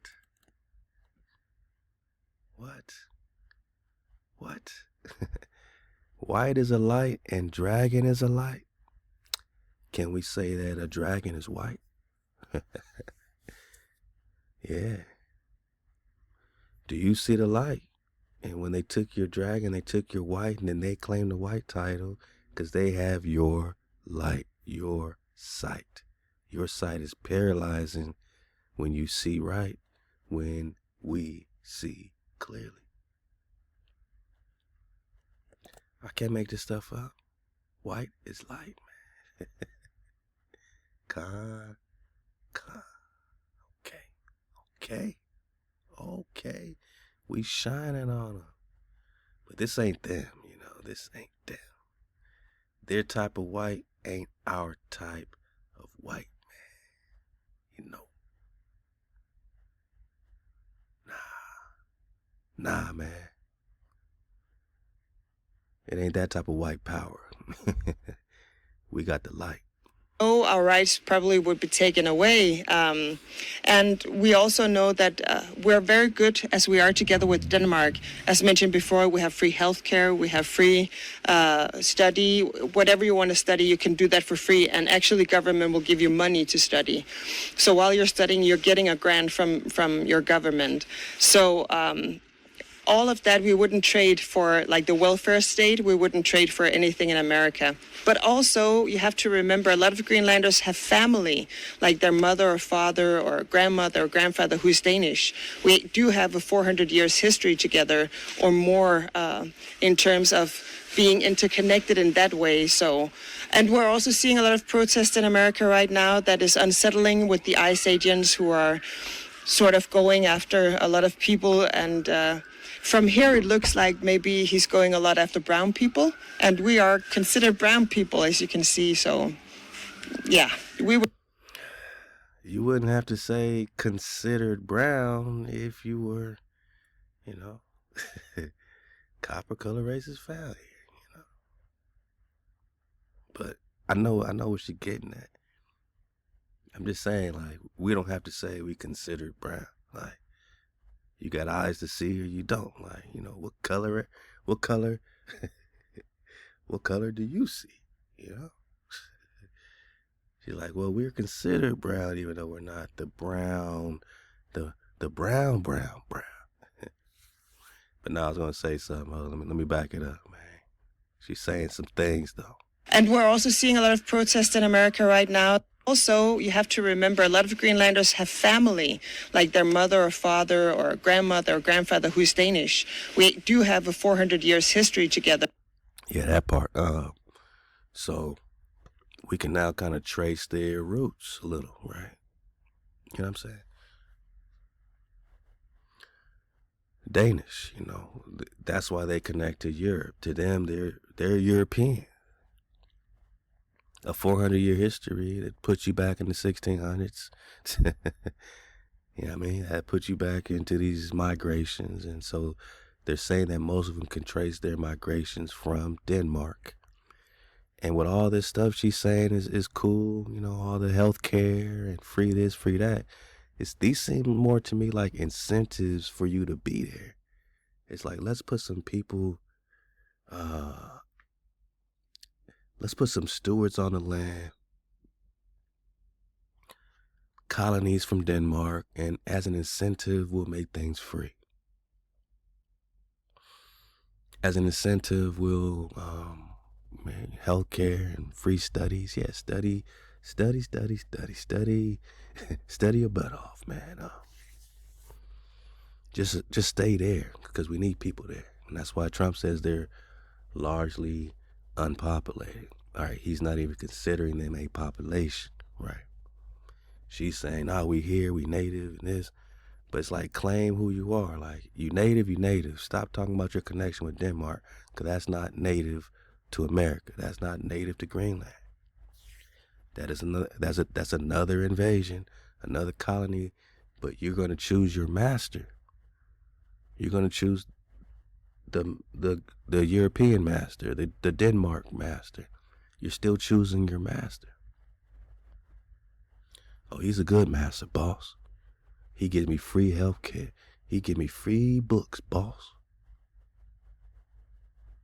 You're not saying you're original to that soil? And whatever's underneath it don't belong to you, but you're a steward on the land, and they don't even sell you land because it don't belong to you. And she's seeing what they doing to brown people or Latino, Hispanics, and of course other Nagas as well. But mainly those that they know are not Americans, you know, or, you know, belong in this part of North America without some papers of such and such and jurisdictions that they're imagining and imaginary boundaries. So it seems to me that they're just making more incentives to keep people there that can, serve that purpose of populating such and such and, work for their companies and, do their business. And she's kind of in between choosing her masters. On one end, she Native Americans, and what's Trump doing to Native Americans? Again, is he doing that because they're not the copper color races found here? And he knows they don't have an actual indigenous original claim to the land? And they have something to do with migrations in Siberia and this and this. You know what I mean? When we think that we're from somewhere else, but we really have the original claim because it's right there in their dictionary. Now they got a claim to be the copper color races found here, but she said, I'm considered brown. I'm considered brown. I'm just saying, we see clearly, man. These are my reactions, and I'm sticking to it. All of that we wouldn't trade for, like the welfare state, we wouldn't trade for anything in America. But also, you have to remember, a lot of Greenlanders have family, like their mother or father or grandmother or grandfather who's Danish. We do have a 400 years history together or more in terms of being interconnected in that way. So, and we're also seeing a lot of protests in America right now that is unsettling with the ICE agents who are sort of going after a lot of people. And from here, it looks like maybe he's going a lot after brown people, and we are considered brown people, as you can see. So, yeah, we would rather stay with Denmark. Thank you. America has had up to 17 bases here, and they have closed them all down except for one, the Bidufik Space Base. And America could amp up the base presence, their military presence, and even their military capabilities here all they wanted to. So that is not the argument. And of course, everyone in Greenland knows this. We may not be many, but we read, we're educated, and we know about the news of the world, right? Especially regarding our own country. So we know about the treaties that we have with America. This is very much akin to when you have a dog sledge team, when he's using that analogy, and one of the dogs all of a sudden turns around and bites you. You have to take it out of the kennel. You have to take it outside and shoot it. Of course, we're not going to shoot Americans with. She talking spice. Hey, she about to get even spicier, but she's sending not so subtle shots, man.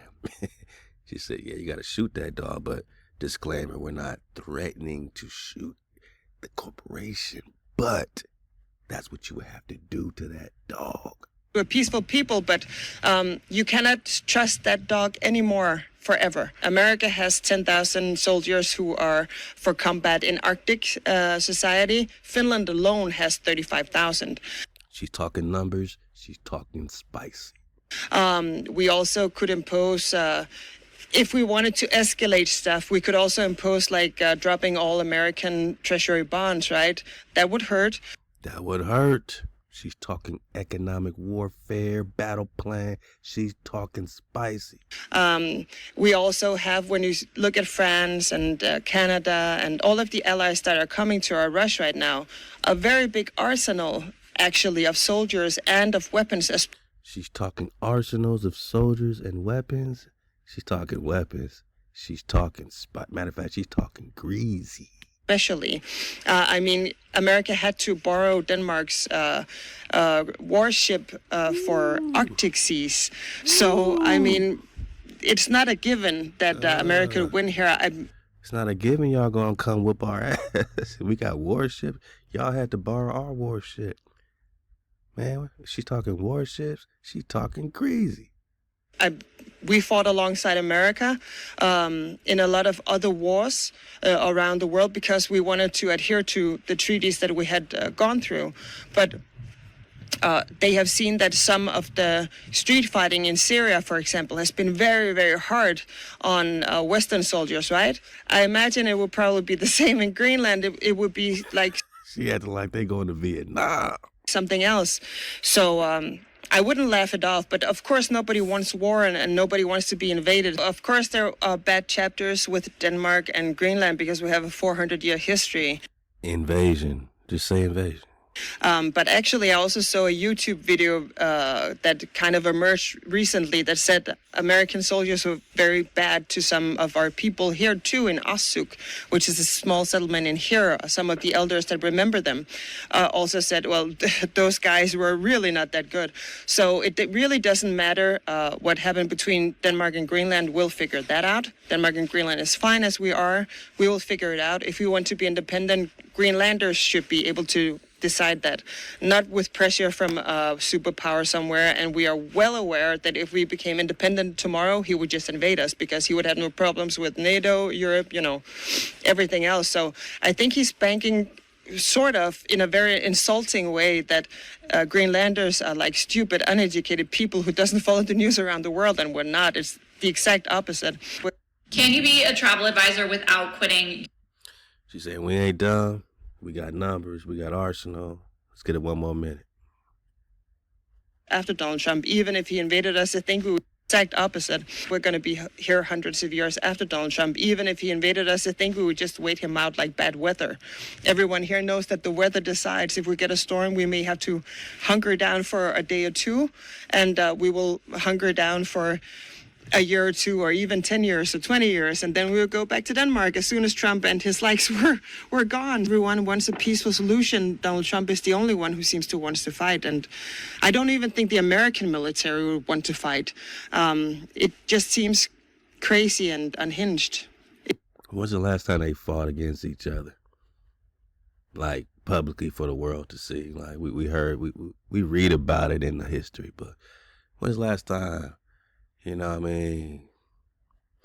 I know you got the Ukraine, Russian, flow, and a lot happening there, man. And I don't want to hear about no deaths. I don't want to hear about nobody being hurt. But obviously, revolution is revolution, right? They came over here with Boston Tea Party, English Revolution talk, right? There was no problem with that revolution.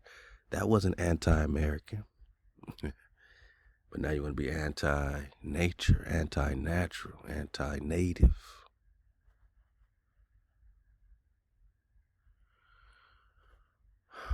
Trump is the only one who seems to want to fight, and I don't even think the American military would want to fight.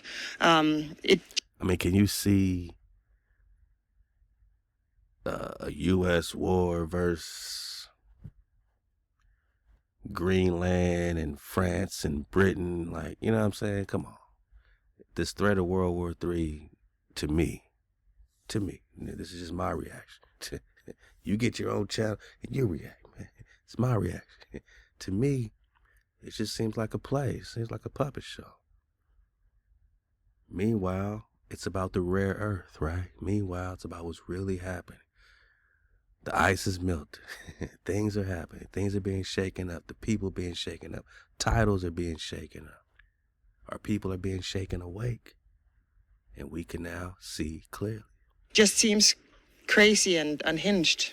It seems like he's going to pay off some of his wealthy donors so he can run for president a third time, to be honest. That's okay. She's talking crazy.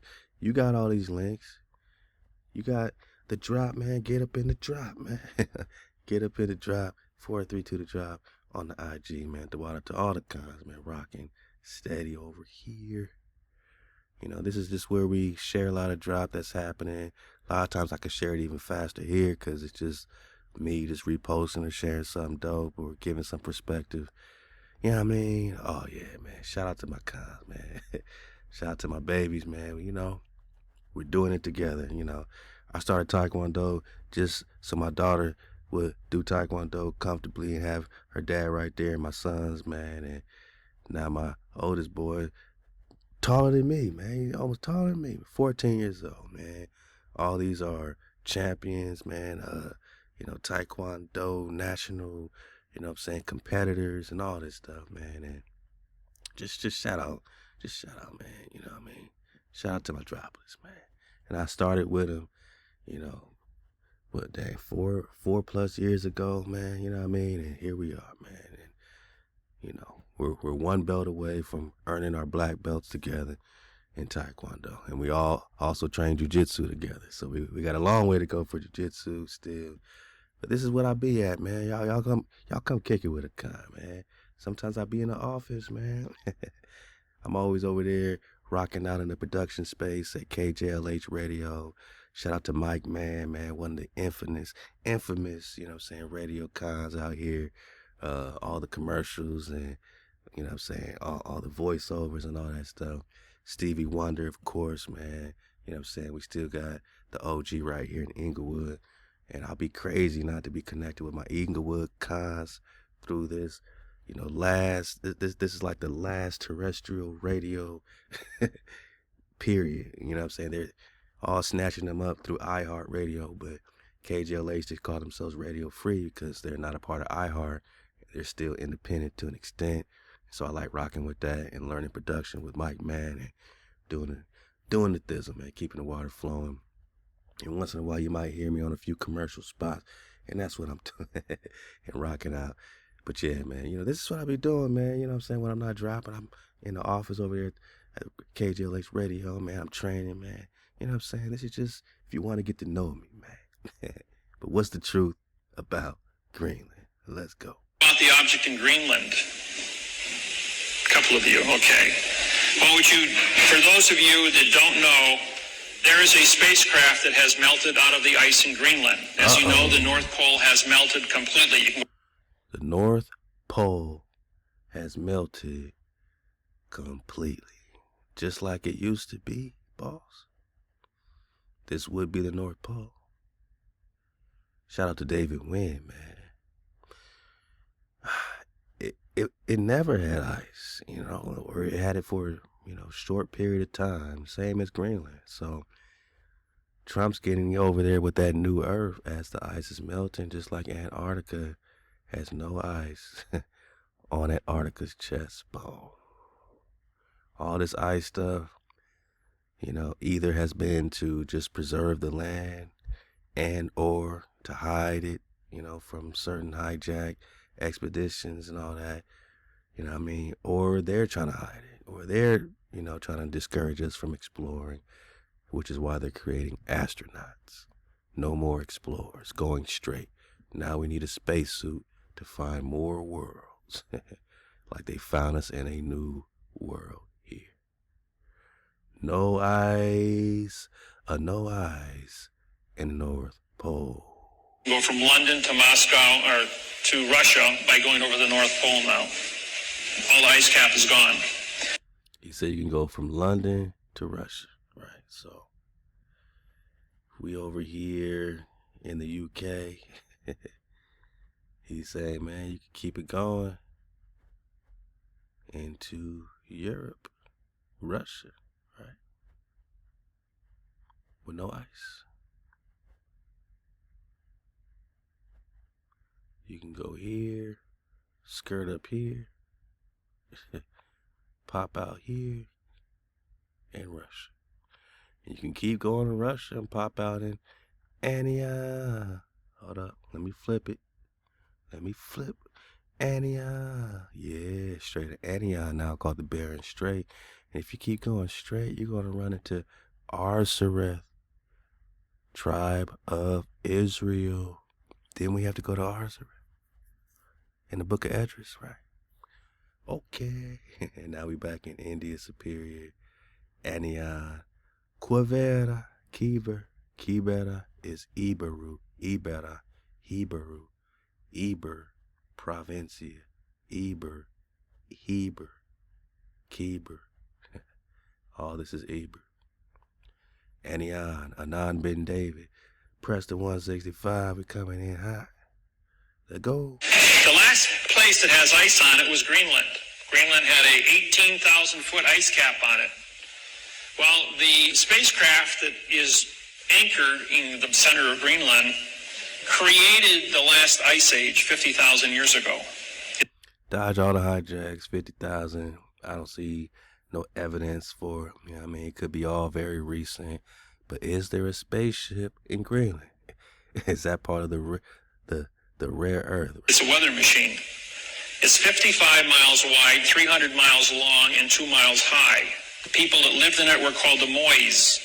If you draw a straight line from the spacecraft to the Washington Monument in Washington, D.C., through the Yucatan Peninsula Great Pyramid, at Mitsubishi and ends up on Easter Island where the moys have been dug out of the dirt. The heads on Easter Island, well, 2 years ago they finally went ahead and they excavated, and they're all 65 to 85 foot people, full body carvings. And these were the people that lived in the spacecraft that was uncovered that's melting out of the ice in Greenland. So when you think we've been alone, these people have been up there for 50,000 years. The spacecraft is still active after 50,000 years. It has a 200-mile dampening field where no electrons can flow into it. In 1947, a B-52 bomber flew into that pattern, into the dampening field when trying to fly between Maine and London. As a result of that, they lost power and crashed in Greenland. As they sent in rescue B-52 bombers to rescue them, they hit that same dampening field, but they veered off. They just ricocheted off of it. And by testing, trying to get to these guys, they were able to bring a circumference and find out that there was an object 200 miles to the center of this field. On the southwest corner of Greenland, there is a small community. It's the only community on the island of Greenland. That community is a military post, CIA, that uses a compressed air generator to operate diesel engines to run a Caterpillar to run back and forth to 200 miles from the base to the object in Greenland. A lot of our technology comes from the reverse engineering out of the spacecraft. It is still functional and is still in operation. So it's pretty important what this thing is. All the nations worldwide are up there with the United Nations, and they're all acting, working together. How many of you know about? They're all working together. I think that's a body bag for the illusion. David Wynn said it, not just drop. They're all working together. Psalms 83, Confederacy. They are all working together to hide these secrets. Antarctic Treaty, same thing. Shout out to Maverick. EOMC. Greenland is the head of the turtle, aka Turtle Island we live on. It is also surrounded by dragons under the ice. Same reason they are now invading Venezuela. Oil is blood from these giant creatures. Get ready, people. Get your popcorn. It's about to be very life-changing if you're not spiritually grounded. Hey, Halal HaWah. Remember, it's all about the mind. Hey, man, I say, it's all about the code, man. You know what I mean? Keeping the code, getting your frequency up. And shout out to DWGOF Earth, who shared this drop, man. You got the drop. What y'all think, man?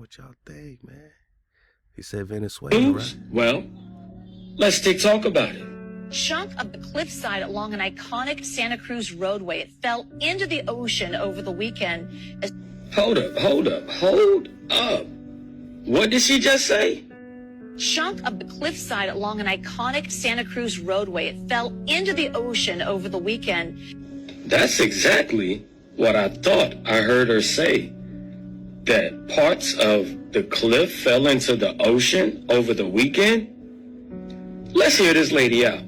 Chunk of the cliffside along an iconic Santa Cruz roadway. It fell into the ocean over the weekend as strong waves pounded the coast. West Cliff Drive has been a victim of relentless erosion over the years. And as city officials make repairs, it reignites the debate over the future of this part of the coast as climate change and sea level rise threaten more damage. Now, if you've been following me, then you know that scientists just said that the Bermuda Triangle sea floor has risen 500 meters, or around 1,600 feet, almost a third of a mile.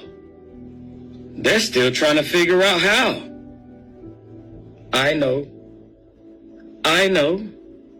For those of you that follow me, you know what you're looking at. For those that don't, quick context. Here's the front lip line. The side jaw area here. Here's the eye. Here's the brow area, which is in, yeah. And I told you all, Caracas is right there on the mouth. And that's going to be affected the most, the fastest. Okay, where did they just get the Venezuelan president from? Was he captured or evacuated? So, one eye there. We're going to follow this side over here, down the side jawline, over to Haiti. This is where the other eye is over here. That's an island, okay? And as we come around, get to the neck area, you can follow this up. And you can see the body. Just look at the terrain change, you guys. And you can follow the body. And this is the belly area, where all of the organs are. The heart would be in this area right here, you know, where all of that energy in Vegas is. It just feels so electrifying. And, you know, area. Which is crazy. So Utah is like the heart of the dragon when you look at it through the dragonfly perspective, man. Shout out to Seeds of G for sharing his drop. Yeah, that place. Okay. But what we're talking about today is Santa Cruz. And Santa Cruz is located, that's right there.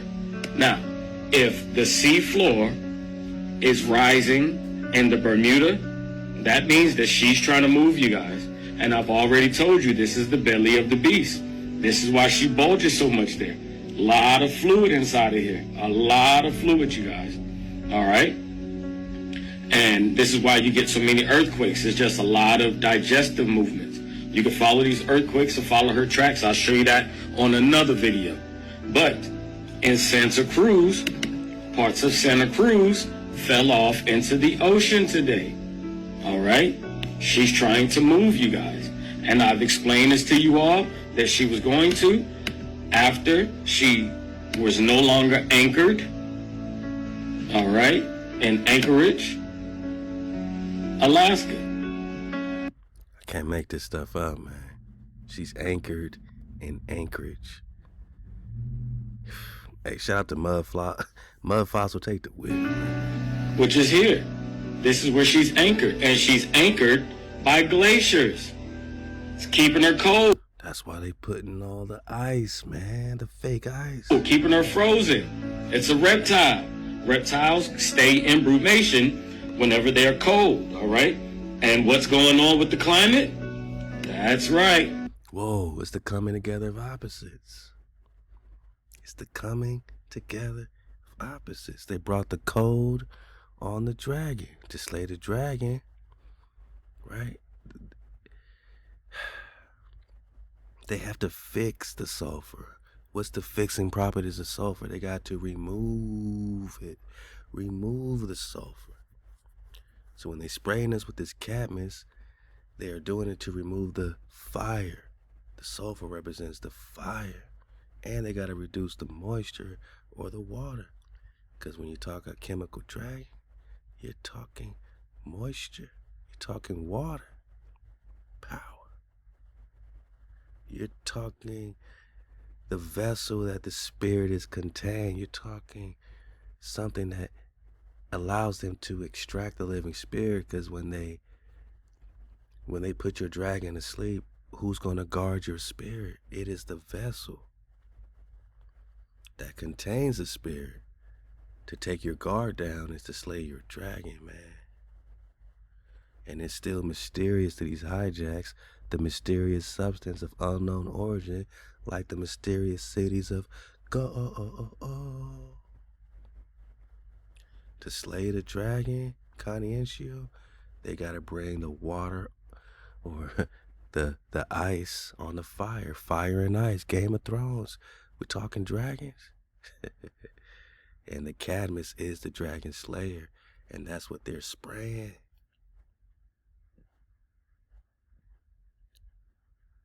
Because with the cadmium, right, it connects with the cadmium. I'm not making this up, man. It's right in your face, bone. And what did he do? He reduced the sulfur. He reduced the sulfide, this cadmium. Damn. He fixed the sulfur. He reduced the sulfide to stop the process represented by the dragon. He reduced the sulfur. He slayed the dragon by reducing the fire. And now they're putting it under ice through the same coming together of opposites. It's warming up. Now you can follow the rest of her tail that comes out here all the way down to the cloaca. Whoa. And the cloaca is their poop chute. Okay? Not only is it their poop chute, but it's where they have their eggs, where they lay their eggs or have their live young. And guess where this is located? Oh, man. Oh, man. I'm out of here, boss. Can we get another? Can you say it with me, man? Body bag for the illusion. In the Bering Sea. They bear their children in the Bering Sea. Anchored in Anchorage. I'm out of here. In the Bering Sea. Now, what does Bering mean? Cloaca, eggs, live birth, Bering Sea. Yeah, let's go on out to the end of her tail, which is there, so you can see this animal. And you guys have to understand, she is over 9,000 miles long. Mud fossil. Over 9. Come on, you can see it. Look at the terrain change. Just follow on around, you guys. All right? She's over 9,000 miles long. And guess what else? Look here. What have you heard about all of the underground stuff? And it is right on the outside where she connects, you guys. That is the side of her body. And what have you heard about the airport? There you go. And you all know about Yellowstone? You all know about that area? Yellowstone? Okay, just making sure. Just making sure y'all keeping up. Let's go. All right? Let's go. And we'll follow her back down. Back around to her head. All right? Which is here. And you can see the terrain. You see the way that this comes over here? She's like a python. See how the head gets wide right there? Watch this. Look at the mountain range. How it gets wide right here. You see that line? That's all elevation. That is raised elevation. We call it mountains. The same way that it comes over here. Look at the eye there. And it bulges out over here. Comes back around. Come over here. Bulges out. And comes back around. All right? Here's the mouth. And just like a python has those nose holes. That's crazy. Yeah, you all call them islands. The islands are the raised part of those nose holes. Okay? Those islands there are the raised part of those nose holes. Just like down here. Let's go down to Drake. I hope you guys are still with me. You already know what Drake means, man. We already know we talking dragon. I'll teach you about that horse right here a little bit later. All right? We'll get down to Drake Landing. If you look here, you can even still see the scales, people, on this one down here. All right? Down to Drake's Landing. Drake's Passage, I'm sorry. And you can see those nose holes, just like a python. These are raised. Then they say the volcano. It's just breathing. I'm going to show you something. Let's get close. I'm going to show you how they go in. Maybe he got to sneeze. Anytime I got to sneeze, it's like a volcanic eruption, man. In. You see this terrain change? You see how it's hilly here? And then here, it goes in. It dips down like you go downhill inside. All right, you guys? That's one. I seen a lot of people was like, no, these are islands. Listen, I'll show it to you on all of them. They're all raised, and then they go inside, you guys. All right? This is photoshopped inside of here. All of this here is photoshopped. All right? All of that's photoshopped. It's just that they messed up on a few of them. Just like these, it's raised. You can see it raises on the outside. And then it's like a hill that you can go inside right there. And this hole is closed up right there. All right? These are nostrils on this animal. That's what those are. That's why they tell you can't go down towards Antarctica. You can go no further south than I think the 60th parallel, something like that. And that's why Drake's Passage, which is right here, is so choppy. Because Drake continues to move up and down. But Drake... Drizzle. Man. We just talking Drake, though. Draco. Drake. Do you see clearly? Is it visible, man? Hey, shout out to Seeds of G. This is just what we've been digging on. Talking about maps. You know what I mean? Shout out to the Khan, the King. You never knew, man, on Facebook. India Superior. Indicus. Same Tartaria, the same Tango. Same Tango, T-A-N-G-U-T. T-A-N-G-U-T. We're still talking about so-called North America, because we're still talking Florida and Mexico. China. Interesting. And what's on here? Tibet. T-H-E-B-E-T. Tibet, right? Tibet. So in India Superior is Tibet. Got it. And India Superior is Tibet. Now, did they put it on this map? No. But they said Cathay, right? Cathay is China, right? So you got Old China here, La China right there, India Superior, and then Kapango would be right here in the middle. Kapangu. So Japan is here, China is here, Cathay, right? Cathay, where the Great Khan of China is. And then here's Florida, right, for orientation purpose. Right in your face, man. Florida.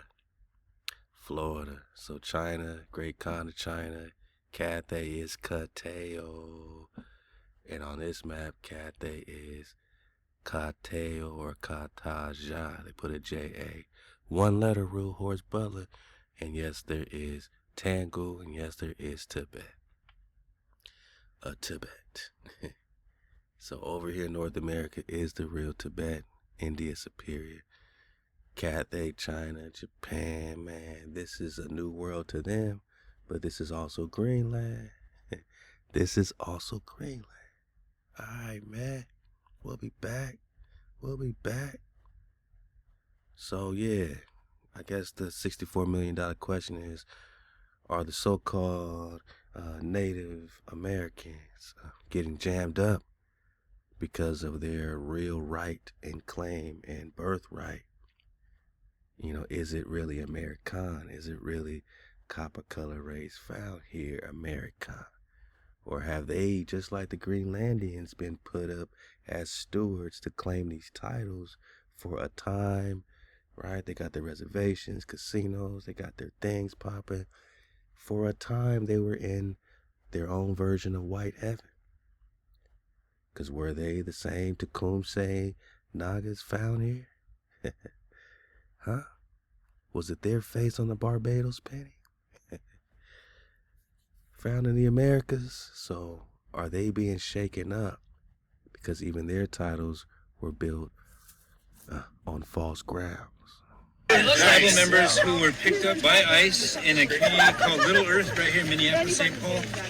And one of them has been released, but they couldn't locate the other three. So the council members here, they're all elected officials of the Oglala Sioux tribe. And they gained access to the facility and they couldn't find their three tribal members. They claim that they're not classifying them by... And a lot of them fit right in with the same classification as the Latino community, Hispanic community, right? So, and love to all my Nagas, man. I got homies and brothers and family, whether they so-called white, so-called Latino. It's not about none of that. We just trying to, put together the puzzle. Why are they over here jamming them up, right? Could they jam them up if they were actually native? And the ones they're not jamming up, they're calling black, which are really copper-colored races found here, are really the Saracens, invaded. I'm just saying, these Saracens invaded are the real Israelites. And this is where they get Rusha. Russia's named after these roofs, and X is marking the spot. Now we could talk North Pole. Are they them? Or are they claiming our titles like everybody else? Is everybody benefiting from white heaven now being shaken up is the question. Their nationality, which tribal members are also citizens of the United States since 1924. You know, there's no... A citizen is like a slave, right? I know, paperwork, but a citizen, by definition, is a slave. So you're saying that we became slaves to the corporation and therefore you can't do nothing with us, but you gave up your rights by becoming a citizen. If you native, that means you Tecumseh fighting to get the hijack off your land. I'm just saying. You can't claim to be native and claim to be a citizen, man. Nobody more American than American Indians. No, there's nobody more American than the copper color races found here who are the originals.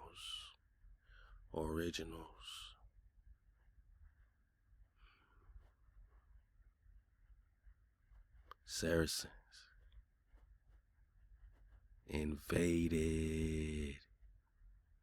Yes, I'm talking about the New World. We talking New World, right, boss? But they were unable to find them here today, and so they're going to continue on. They got some contact information. They love the fact that you're here, that everybody's here, and they're going to be giving out tribal IDs to their tribal members who are in Minneapolis, St. Paul, at the American Indian Center down on Franklin Avenue. Hey, man, I pray for everybody, that's being displaced and feels, the type of way and disenfranchised, but we just get into the root of it all, man, get into the bottom of it, man. Like, why is it happening? What gives them the right? Could it be the lack of a true birthright?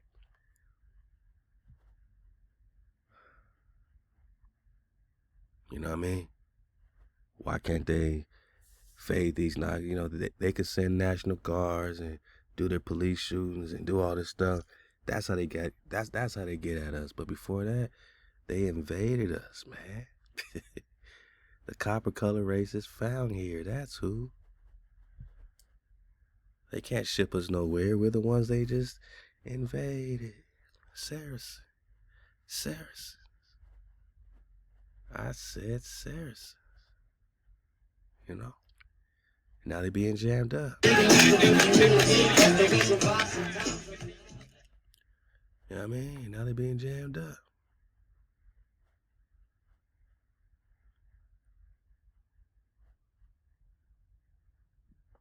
And a lot of niggas, a lot of the Hispanic Latino community, they claim Native American descent. So it's one community, Native American, Hispanic, they claim Azteca, they claim all these things. You know what I'm saying? So they're another community that gets shaken up when we wake up. Just like there's earthquakes and volcanic activity when the dragons wake up. The same happens when these dragons wake up, right? When these dragons wake up, these Americans, they suddenly become fierce and violent by default of seeing clearly. Because who doesn't harm when you see clearly? The ones that's hiding their hand, right? Male or female, this man or woman is a dragon. Comet Atlas, right? We're going to get a Comet Atlas update. I got y'all. Because they got real quiet about this dragon, fiery shooting meteor. But a dragon is also a person, fierce or violent. And the only time you will be considered fierce or violent is if you see clearly.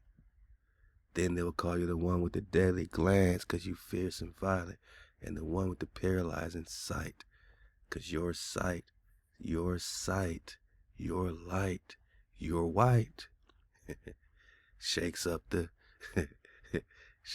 pretending drakes, man, the pretending dragons.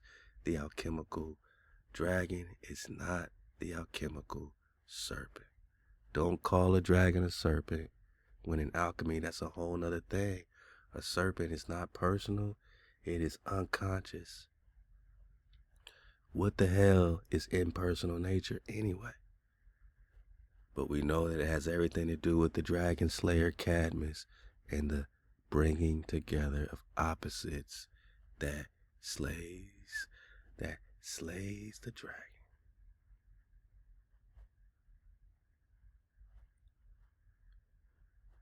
So us waking up shakes up everybody. And this is the inner hate, is really the inner fear.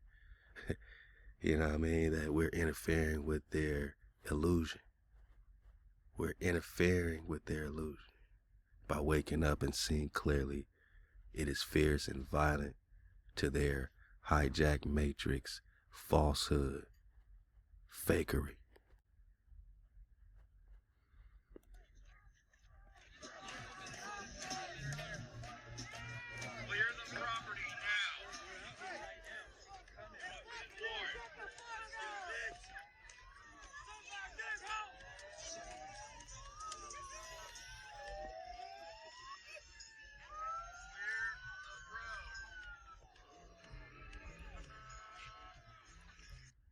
So we're going to see a lot of exposure, right?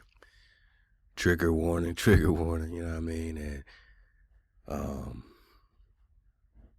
you know, all I can say to all my knockers is keep the code, you know, being so-called black or copper color ain't going to save you, you know what I mean? Having a frequency aligned with the creator, you know what I'm saying, is your only salvation. And, you know what I mean, whether you identify as a Hispanic, Latino, Mexican, Native, you know what I mean, and, you know, feel like you got these roots in this bloodline, you know, do some soul searching, man. What they call shadow work. Do some soul searching, man, and, you know, see why this is able to be done, period. And then we can get to the bottom of things, you know what I mean, because as the world is being shuffled up, you know, we've been on the shuffleboard, you know what I'm saying, we've been invaded, searched out, vanquished, right? We've been going through this. So, you know, ain't nobody trying to vulture your culture. We are the Saracens. I don't see y'all claiming to be the Saracens, right? I don't see y'all claiming to be the Saracens. So if the Saracens were invaded, searched out, rooted out, you know what I'm saying? And you seen what a Saracen's head looks like, the same copper colored naga near you, in a city near you. Yeah, I think you're seeing the picture. That when they wake up, it becomes a fierce and violent situation. Just like the dragons waking up. Not because these are bad nagas, but because these are territorial dragons. And they want their land back. They want their stuff back. Hey, who it's Prester John. I think he got the fiery glance. I think he sees clearly, man. I think he's fiery looking, man. Ethiopian, Abyssinian, Khan, fierce or violent. That would definitely be a Prester, right? Because a Prester is a meteor and a dragon is a meteor. Yeah. And a Prester is a meteor, man. Violent, right? Collision, man. We're talking fiery, man. We're talking dragon fire, man. That's a Prester. Who is Prester John? I mean, do you see clearly? I got enough storage, cool, because I be running out of storage, man. Who is Prester John, man? He got the fiery look, man. I think he sees clearly, don't you? Ooh, meteor.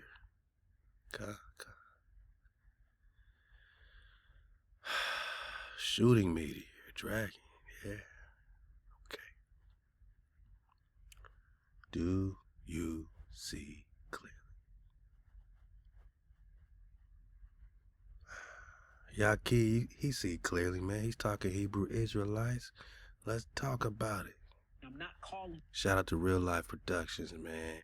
What it do to the Kanyaki, man. Again, I focus on more of the things we agree with than the things we don't. You know what I'm saying? I feel like we're all in the frequency of building And I believe my bro's very genuine in that as well. And obviously, you know, this is a classroom and we got our perspective, but that doesn't negate, you know what I'm saying, anybody else's, man. So we here to build, man. Shout out to I.C.E, Pop Off, man. The bro's healing Nagas in real time, man. He got his whole centers set up, man. He got his land set up, man. The bro's popping off, man. Hey, salute to the con. Let's go. You the Most High. I'm saying that ye are sons and daughters of the Most High, and you bear the last name of the Most High. Real life.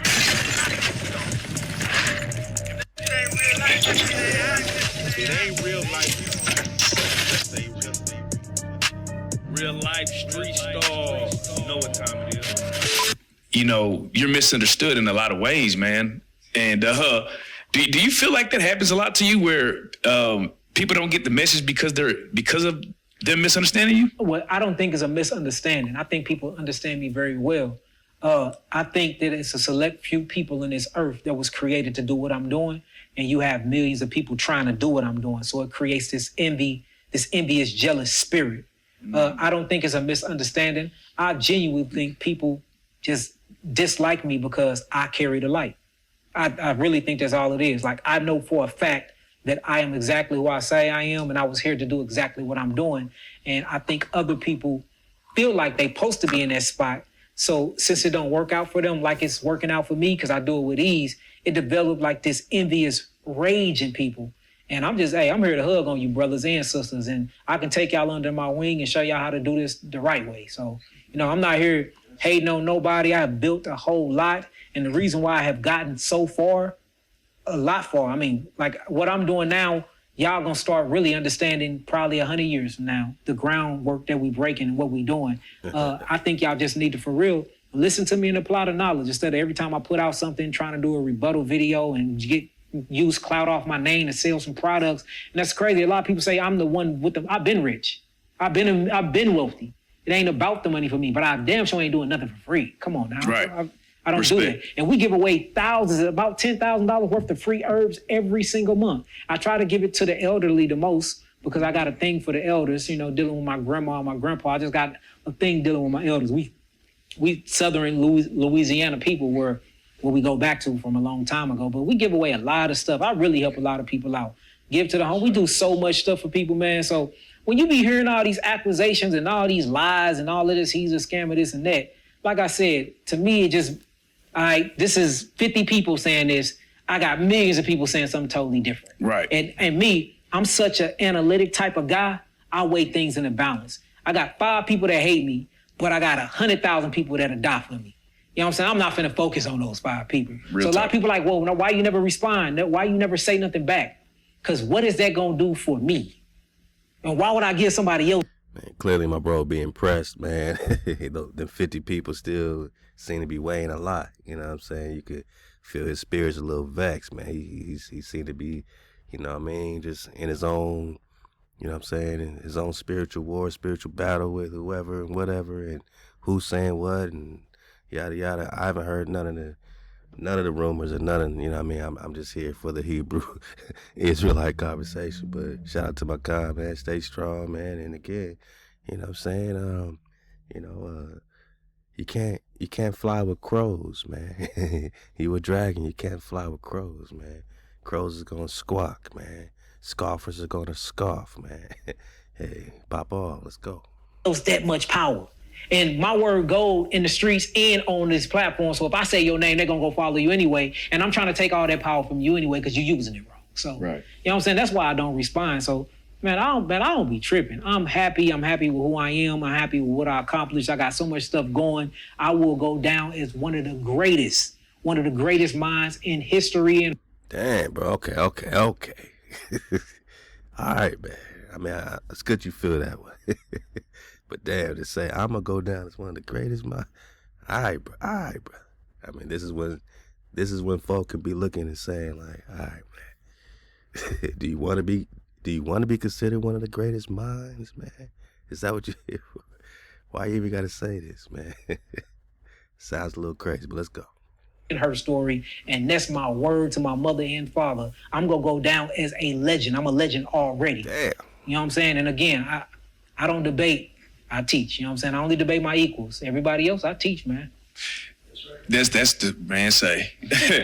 My brother, man. Hey, and you know, what I want you to do now, right? I want you to go back to when you was in that hood, right? When you wasn't living right. I want you to speak to that kid, right?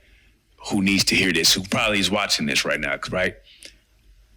What do you tell them in order to get them to get that sense of urgency to change what they're doing? You a God. You a God. Well, what do that mean, Yaki? I'm a God. Like God in the sky? No, God in the sky is in you. You a God. Book of Psalms, chapter 82, verse 6. Ye are gods. Ye are sons of the Most High. But you will fall like princes. And it's for our iniquities. It's for our violations against the natural order that I've been talking about this whole video. You are God. You're the reflection of God. You're the image of God. Once you realize that you're a God, you will have to hold yourself to that standard of being God. What is God? God is generator, God is operator, and God is also destroyer. Which part of that God are you activating? Are you going around destroying things and not rebuilding? Or are you going around generating things and not giving it over to the masses? Or are you operating out of your righteous mind or out of your sinful mind?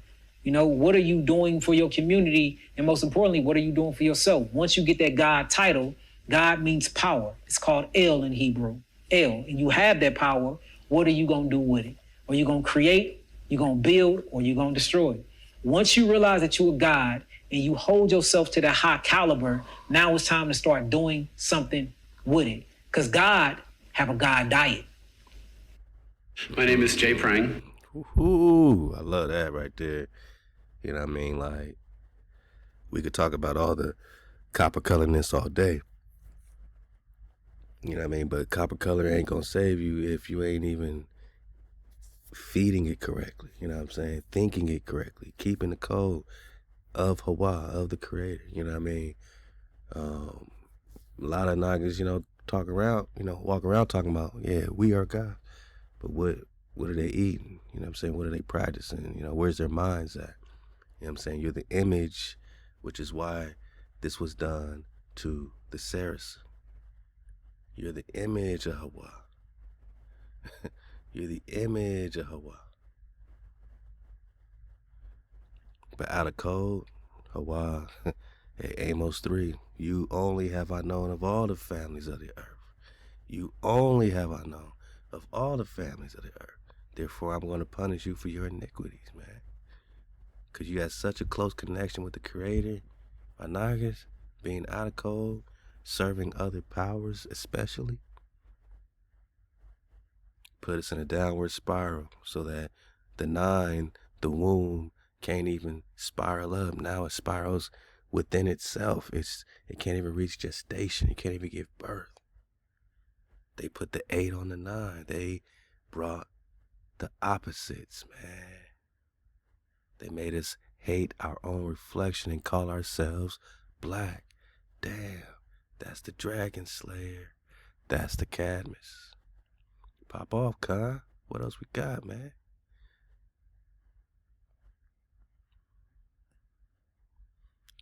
If you walk around every day like you God, you're going to speak different, right? You're going to look at life different.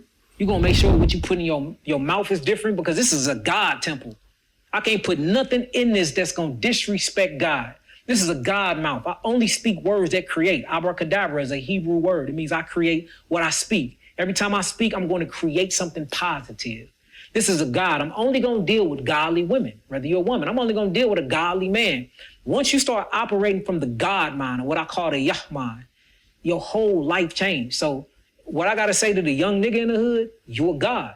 Peace, God. And from that conversation can turn into anything. And usually when you say peace, God, that's what changed them anyway. They were like, you call me a God? Yeah. I did it to Nabi when I first met him. Man. I said, peace, God. He looked at me and man, we've been tight ever since. After that, I made him go on a 50-day water fast, fruit fast. God. Yeah, so that's what I tell them. You are God. And then once you realize what that means, I'm not calling you the Most High. I'm saying that ye are sons and daughters of the Most High. And you bear the last name of the Most High. Once you get that means you inherited all the greatness of the Creator. That means all this creation is yours. You see what I'm saying? And with that mindset, now you know how to operate with your family. Dang, I need to create something for my family. I need to leave something behind for my family. I need to set up rules for my family, won't be distracted or to keep my family protected. You know, in the Bible, they call it commandments. And my aunt, they call it the 42 negative confessions. You know, we talking about the same universal religion with these spiritual practices that you can apply to oneself to move over from your animalistic nature to your higher consciousness, man. Fact. So yeah, ye of gods. Man, hey, when this drop, I think this is gonna shake the streets up, man. I think you dropped so much knowledge on us. I really, really appreciate what you do for the community. Appreciate it. We support everything you do. If you got anything, hey, don't hesitate, send it over to us. We sharing it, we supporting it. But this is the best part. Yaki Awaken, you are a real life street star, man.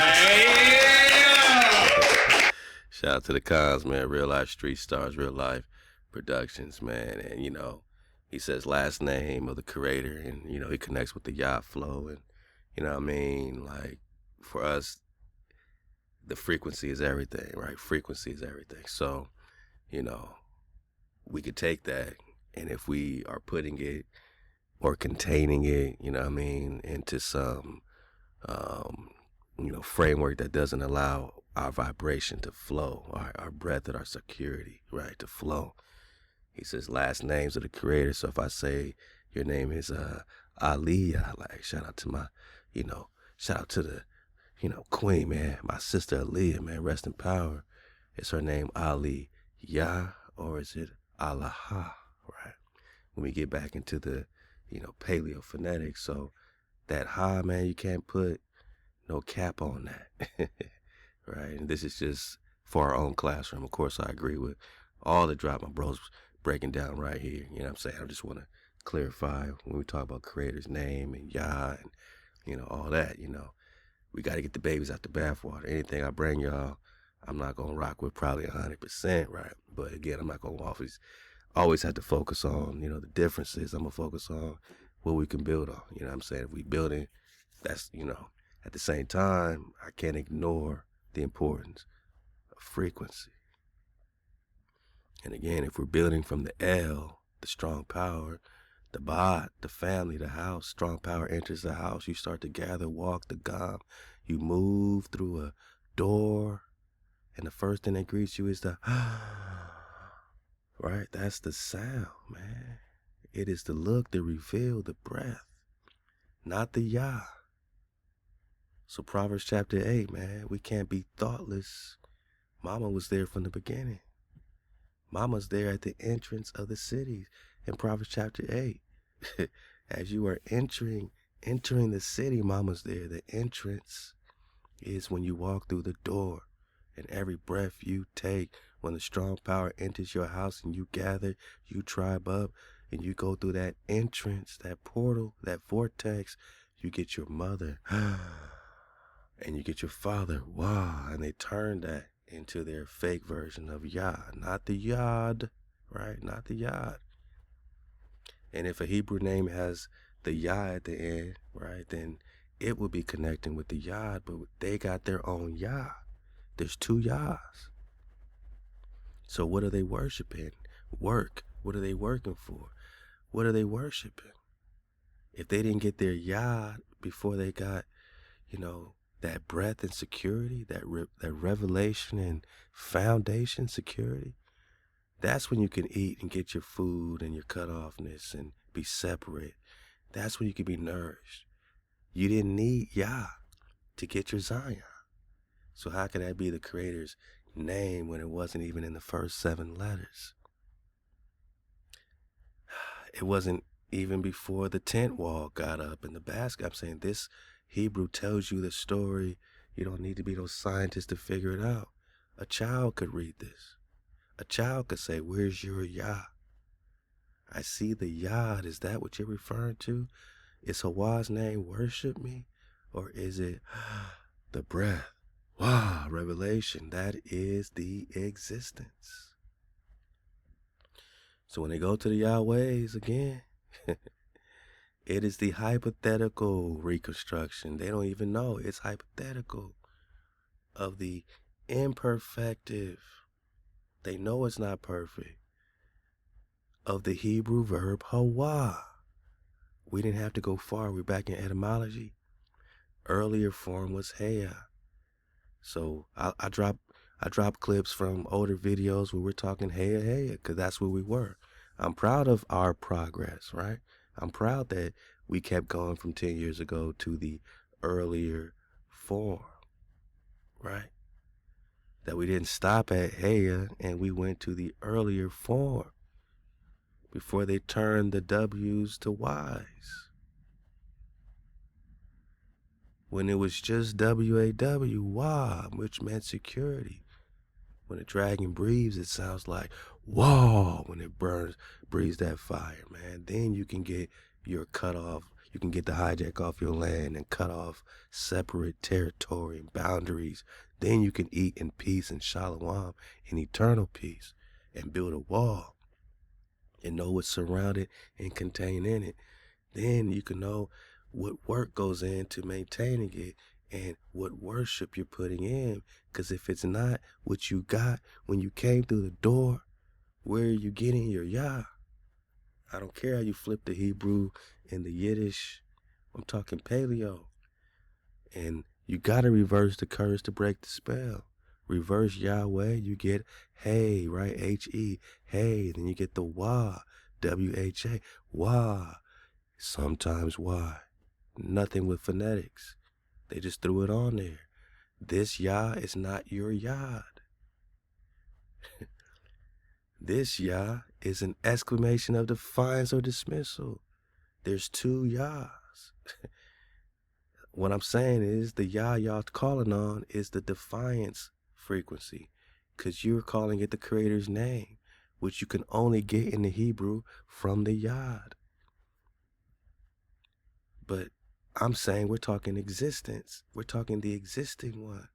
And HaWah, the earlier form of Heya, HaWah, in a sense, the one who is the existing. We're talking the existing one. HaWah is the existing one. Your Yah has to do with worship what? Something defiant? You are dismissing the Wah. When you put the Yah in front of the Wah is the Wah. W-A-W is W-E-H. You're dismissing your security. You're defying against your foundational revelation and security. That's your mother, father, your inhale, exhale, your frame of shaper is your Wah. It is the earlier form.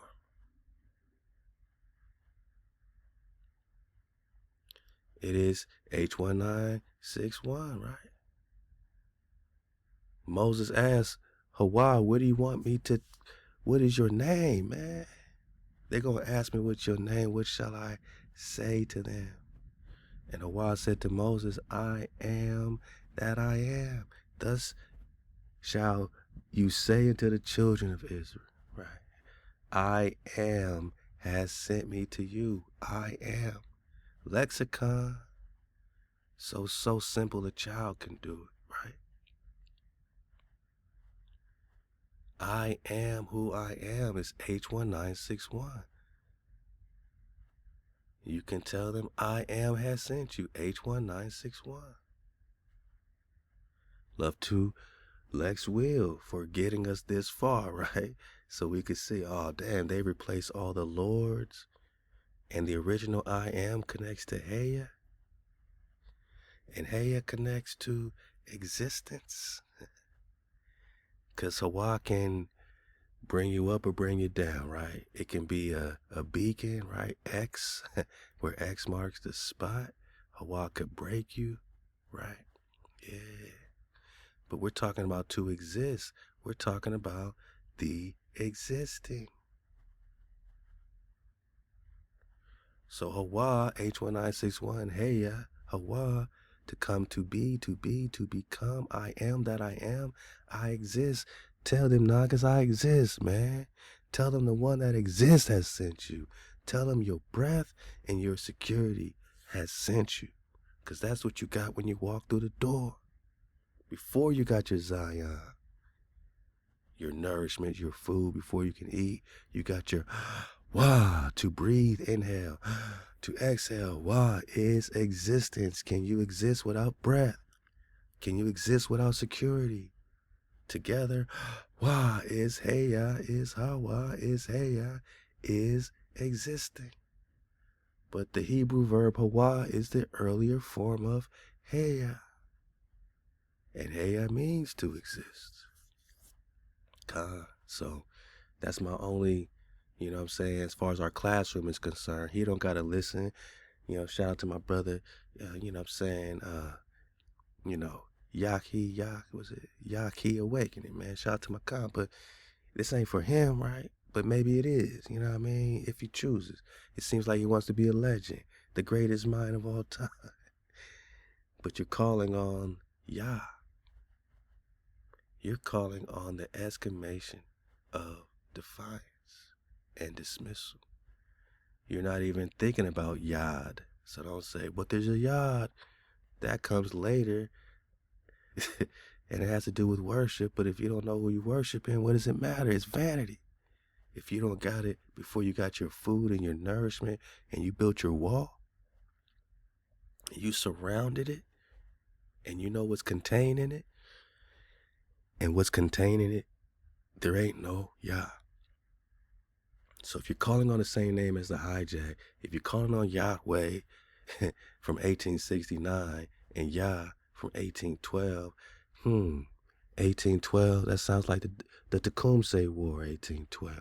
That sounds like invasion, search out, vanquish, capture, what's happening. That sounds like they twisted us by then. By the time we got to 1869, we got brainwashed. Now you got a hypothetical. You're calling on Yahweh. But if you reverse it, you got HaWah.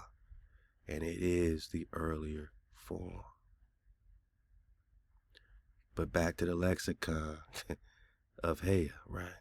But the hijack can't speak your tongue. The hijack can't speak HaWah, right? They're going to give you Heya. But the Yah, they're still trying to screw us with an exclamation of defiance or dismissal, man. Yahoo, let go. The Trump administration, they are now targeting Black children in a Tuskegee-style experiment. Let me give you the details of this. Put it full mass. CDC. The Trump administration and RFK Jr.'s CDC is seeking to carry out a Tuskegee 2.0 here, but this time on infants from Guinea-Bissau, exposing them to hepatitis B. Yeah, this is an actual thing. This is not some potential project. This is not a whistleblower. On December 18th, the CDC announced a $1.6 million award without competition. Damn. That means nobody had to bid for it. That means the deal was made at some closed-door meeting well before the announcement was proclaimed. That's what this means. And if they're doing it on these African children, they're really doing it to test how it affects us as well. You know what I'm saying? The melanated Nagas, the copper-colored Khans found here, they're still invading us using silent weapons, quiet wars. The same as the cadmiums they're spraying, the coming together of opposites has to do with, you know, poisoning us directly. These are targeted because they've been invading us. These are the same, like, why is it so hard to understand that the same people in charge of the spraying GMOs and these, you know, horrible experimentations, violating the Nuremberg Code where we're supposed to give consent to this stuff. You're supposed to give us due, you know what I'm saying, faculty to facilitate a proper agreement, or, you know what I'm saying, for us to choose if this is what we want to be a part of. You just invading. It's the same. Has the invader ever changed? Have they switched sides? Like, have they switched? So if the same people would do this, put you in perpetual slavery, yeah, they're going to keep experimenting on a Naga too. They're going to keep experimenting. The grant the agency said in the Federal Register notice would fund a randomized controlled trial, remember the trial, to assess the effects of neonatal hepatitis B vaccinations on early life mortality. What are they going to live or die? Morbidity and long-term developmental outcomes. They're looking at it with due meditation on the long term to put you in perpetual slavery. And they're testing it out on this particular tribe, you know what I mean, out there in Africa, man, to hit the target right here. Trust me, because they're wanting to come after the Hebrew Israelites, indigenous cons right here in the Americas. So what gives them the right to do this trial experiment, man? Ain't this the same thing, like you said, Tuskegee 2.0? Yeah. 40-year untreated syphilis study at Tuskegee, 1972. 1932 to 1972, supposed to observe the natural history of untreated syphilis, supposedly.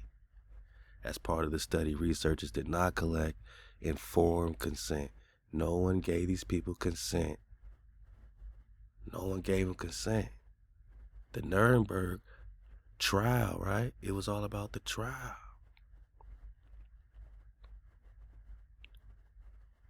And they came up with the trial transcripts.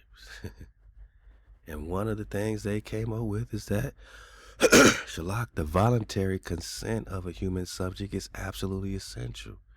If you don't give these niggas voluntary consent, this means that the person involved should have legal capacity to give consent, should be so situated as to be able to exercise free power of choice. But they made the vaccine mandatory, right? Without the intervention of any element of force. But they want to make it forceful. They were threatening to do it by force, remember? Fraud, deceit, duress, overreaching, or any other ulterior form of constraint or coercion, and should have sufficient knowledge and comprehension. Or do you comprehend what they spraying? Do you comprehend what they put in that needle? Of elements of the subject matter involved as to enable him to make an understanding and enlightened decision. But they gave no consent. They did not collect informed consent from participants. Same thing they did to my niggas, man. When they put the mystery fog, the cadmium, on my niggas in St. Louis. Now to a News Nation exclusive investigation into a secret government experiment that was carried out in St. Louis. Residents tell us they still remember a mysterious fog. Children would run through it. Mothers would try and close their windows against it. For decades, they all had questions. What are they spraying now? Should we be trying to close our windows? Or are we just going out there and playing in the park while they spraying on our head ball? And now we're seeking answers. The United States Army now admits that it sprayed a chemical that contained cadmium, a known carcinogen, on a neighborhood of more than 10,000 people. 10,000 black people, right? Cadmium is the dragon slayer Cadmus. Cadmium is connected with the mythological dragon slayer Cadmus, where they remove the sulfur, reduce the sulfide, because the sulfur must be removed to stop the process represented by the dragon, to slay the dragon. And all it takes is a little trace of cadmium to get poisoned, because it is what they call a low permissible exposure. Overexposure may occur even in situations where only trace quantities of cadmium are found. So when they sprayed these niggas with the cadmus, all it took was a trace. This is the kryptonite, man. And now, what? Acute exposure to cadmium fumes causes flu-like symptoms. Now we got a common cold. Now you got chills and fever and muscle aches. The cadmium blues is the common flu. What? This is cadmium. This is the Cadmus. This is the Dragon Slayer. Right in your faceball, man. Critics say this was done with no warning and no consent. Well, tonight we return to the site. No consent.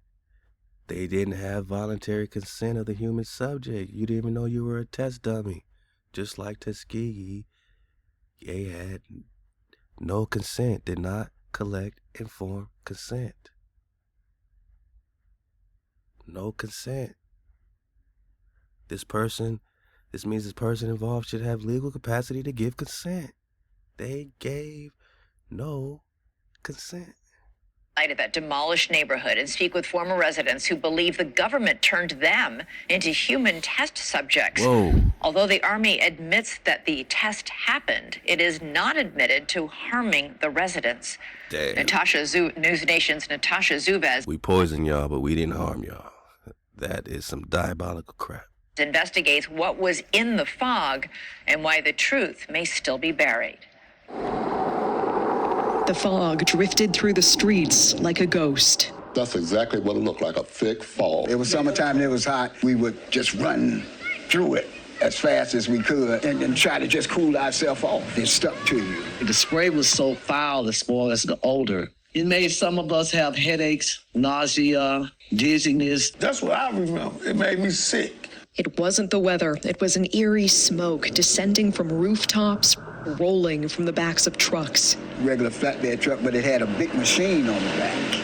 And it had a big nozzle that really sprayed a fog you couldn't even see through. It was that thick. And it really, we felt it as it would adhere to our skin. And as far as the guys on top of the buildings, they tried to portray them to us as maintenance workers. But we was like, what is a maintenance worker doing? And basically a hazmat suit. And they had masks and goggles. I found out there was a gap in our... I found out these hijacks are spraying the Cadmus, man. The Dragon Slayer on my noggins. Damn. In secret, the U.S. Army sprayed zinc cadmium sulfide. Zinc cadmium sulfide, because they had to reduce the sulfur. Did they use the zinc to do it? Is the zinc what reduces the fire from the dragon? The sulfur?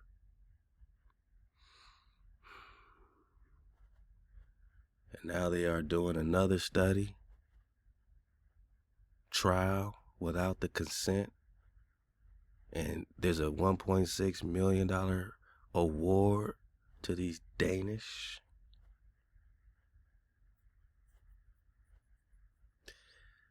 Does that got anything to do with Denmark, man? Uh-oh. Damn. Into the air of a St. Louis housing project, a largely black neighborhood called Pruitt-Igoe. Why would they spray the noggins with the cadmium if it wasn't specific for us to slay our dragon? It was a lose-lose situation for us in Pruitt-Igoe. We were subjects. They didn't ask for our permission. We didn't ask for them to spray us. My government used me like I was a guinea pig. They didn't give consent. We're standing at where Pruitt-Igoe used to be here in St. Louis, and Test subjects. The voluntary consent of a human subject is absolutely essential. They supposed to give consent, man. Let's keep going. Shout out to the Kondabu, man, as we start to make our dismount, man. Best dismount of all time. Y'all ready? We gonna get flat droppy. This is a classic drop, man, for the tribe. ShaBat, ShaLaWam. ShaBat, ShaLaWam, we right on time. Halal HaWah. Dabu, take the wheel. This is Dabu 7. An update with the situation on Iran. We have Trump just announcing that a huge flotilla is heading toward Iran, and we knew that they were making this move. I told you here within the week that by Friday, you should expect the U.S. military in Israel to be in a position to strike Iran. The word is now they may be waiting till the market closes tomorrow to start conducting an operation over the weekend. All right, man, go get the drop, man. I'm just giving you, we're going to go quick here to the dismount, but, again, it's the puppet show, you know what I'm saying? But we want to be aware of what's popping. And, you got some people like, yeah, man, because we got to get those tyrants out and replace them. Or what are we going to replace them with, man? And is it really happening, or is it a puppet show while the magician hides their hand, right? You think they'll be announcing this pincer movement if this was real, man? But unfortunately, this real life casualties, this real life collateral damages, right? So we pray for everyone caught in between, and keep the code, and stay frequencied up and move with wisdom, man. We all gotta move with wisdom. Let's go. Let's talk Barbados penny, and I'm gonna get back to some more Dabu. And welcome to the King's Monologue. Have you heard about the Barbados penny? At first glance, it may appear to be just another European copper coinage, but on closer inspection, careful inspection, something becomes impossible to ignore. Because on this official British colonial coin appears the bust of a black man, crowned with unmistakable royal symbolism. And that single image has... And you see the Templar crosses, and remember the Templar was part and parcel with the Andrews. Or, the Franks and the Andrews were part and parcel in creating the Templar. So all this is Andrews. All this still has to do with the Tau. That same cross is still connected with the Saracen Tau. The last letter of the Hebrew, which means what? The cross sticks, Ezekiel 37. 2 sticks in your hand. Now that's the mark. That's the sign. That's the signal. That's the monument. And what's this monument have to do with the North Pole? X marks the spot. And this, obsidian, magnetic tree stump, man. What's it got to do with that monument, man? Huh? All right. Check it out, man. Ooh, that's clean right there, man. That's clean right there. I think that tells us everything we need. Some people say, oh, that's King James. Oh, that's this, man. Hey, all I know is in Barbados, this Naga's on the coin, man. Is it King James? Y'all let me know. Either way, we know we're talking swarthy Europeans or swarthy Nagas in this Asia or that Asia having a family, battle for the promised land, just like the biblical times. Let's get it. Unsettled historians for over 2 centuries. Who is he? Why is he crowned? And why would the British crown allow such imagery to be on circulating currency? The mainstream explanation is familiar. The coin was found in Barbados. Barbados was a slave colony, and therefore the black figure must represent a slave, an enslaved African, or a generic labor figure.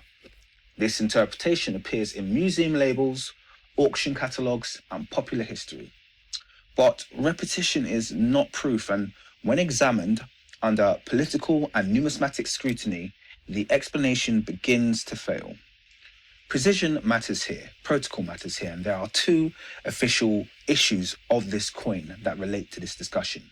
The 1788 and the 1792 both were government-authorized legal tender, colonial currency, not medals or tokens.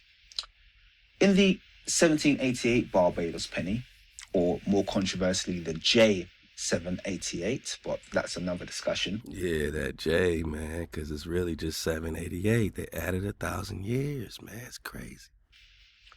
On the obverse, that's the head side, we have a Barbados penny featuring the bust of a black male figure wearing a royal coronet, inscribed with the motto, I serve. On the reverse of the 1788 Barbados penny, it features a pineapple, a symbol of Barbados, with the inscription, Barbados penny, and the date, 1788, or once again, J788. When it comes to the 1792 Barbados penny, on the obverse, once again the head side, the same bust appears unchanged, a black man wearing a plumed coronet of the Prince of Wales, again paired with I serve. And on the reverse, a royal figure identified as the king, holding a trident and riding horses across the sea. This is a Neptune-style image, asserting maritime sovereignty. The king, George III, bears the trident of Poseidon, a powerful divine symbology of sovereignty over the seas. That's what they be saying. It's George, King George, like, you know, Black King George. So is it black? Is it King James, King George, or a royal sovereign, you know, of the Americans, man? He also wears the state crown. Now, this is quite normal for kings and monarchs to be depicted as gods, deities, and ancestors. It's a trend that dates all the way back to antiquity and can be found worldwide. He also wears the state crown. Both symbols not only confirm this image to be that of the king, but also elevates the king's portraiture to a divine status beyond that of the figure on the obverse. They are clearly also phenotypically not the same individual. Now, here is where the slave interpretation collapses. According to the official website of the British Museum, in 1788, the plantation owner, Sir Philip Gibbs, privately commissioned these copper tokens for small transactions in Barbados. The coins were struck in Britain and shipped to the Caribbean. Their imagery emphasizing black African subjection to the planters and Barbados's subjection to the crown. Hugh Locke states, "The three feathers are the symbols of the Prince of Wales, and I serve is an English translation of this motto. Hijacks. Placed with the head of an African man, We know we got feathers indigenous to the America. Come on, man. this becomes a sick joke about enslaved people in Barbados, which was built on slavery. It's basically saying, we're in charge of you." Interesting. It's a fantastical tale, to be sure. There is no historical precedent for an enslaved person being depicted on circulating currency as a portrait bust, wearing a royal coronet, let alone that worn by the Crown Prince of the United Kingdom, paired with the personal motto of a living royal heir and placed on the obverse, which is the most politically authoritative side of the coin. It's the side that shows the monarch. Slaves are not portrayed in this way. I mean, I can only think of one occasion, and it happened to be another coin bearing the face of a black man, which modern historians also weren't willing to accept was the face of the ruling monarch of that time. It's almost like there's a little bit of a trend, a little bit of a pattern that we're observing here. Anyway, that's an aside. Labourers are not portrayed this way. Symbols are not confused at this level. To employ such sentimental interpretation of historical British coins is not only unfathomably ridiculous, it goes against every numismatic protocol. Now, instead, let us apply a simple, disciplined test. Remove one variable, that is, race. Imagine the same Barbados penny. Here, I'll help you to do that. The same bust, the same plumed coronet of the Prince of Wales, the same motto, I serve, the same dates, the same official colonial context. But imagine the figure is white. Here. In that case, there would be no controversy. No one would suggest that the image represented a slave. No one would argue it symbolized labor. No one would frame it as an allegory detached from authority. It would be read immediately, correctly, as a royal or dynastic representation entirely consistent with British numismatic protocol, because that is how British coinage works. Portrait busts on the obverse, crowned and paired with personal royal insignia, are reserved for sovereigns, heirs, or direct embodiments of sovereign authority. The interpretation that we've been given only destabilizes when the figure is black, which tells us something important. The slave narrative does not arise from numismatics. It does not arise from precedents. It does not arise from political logic. It arises from modern racial expectation, projected backwards onto an 18th century imperial object that doesn't seem to conform to it. British coinage does not operate on racial symbolism. It operates on authority symbolism. And authority on this coin is unambiguous. In what imperial world would the king of a united Britain and Ireland allow, just for the sake of a twisted insult, a personal assault on his royal person and that of his offspring just to mock some slaves?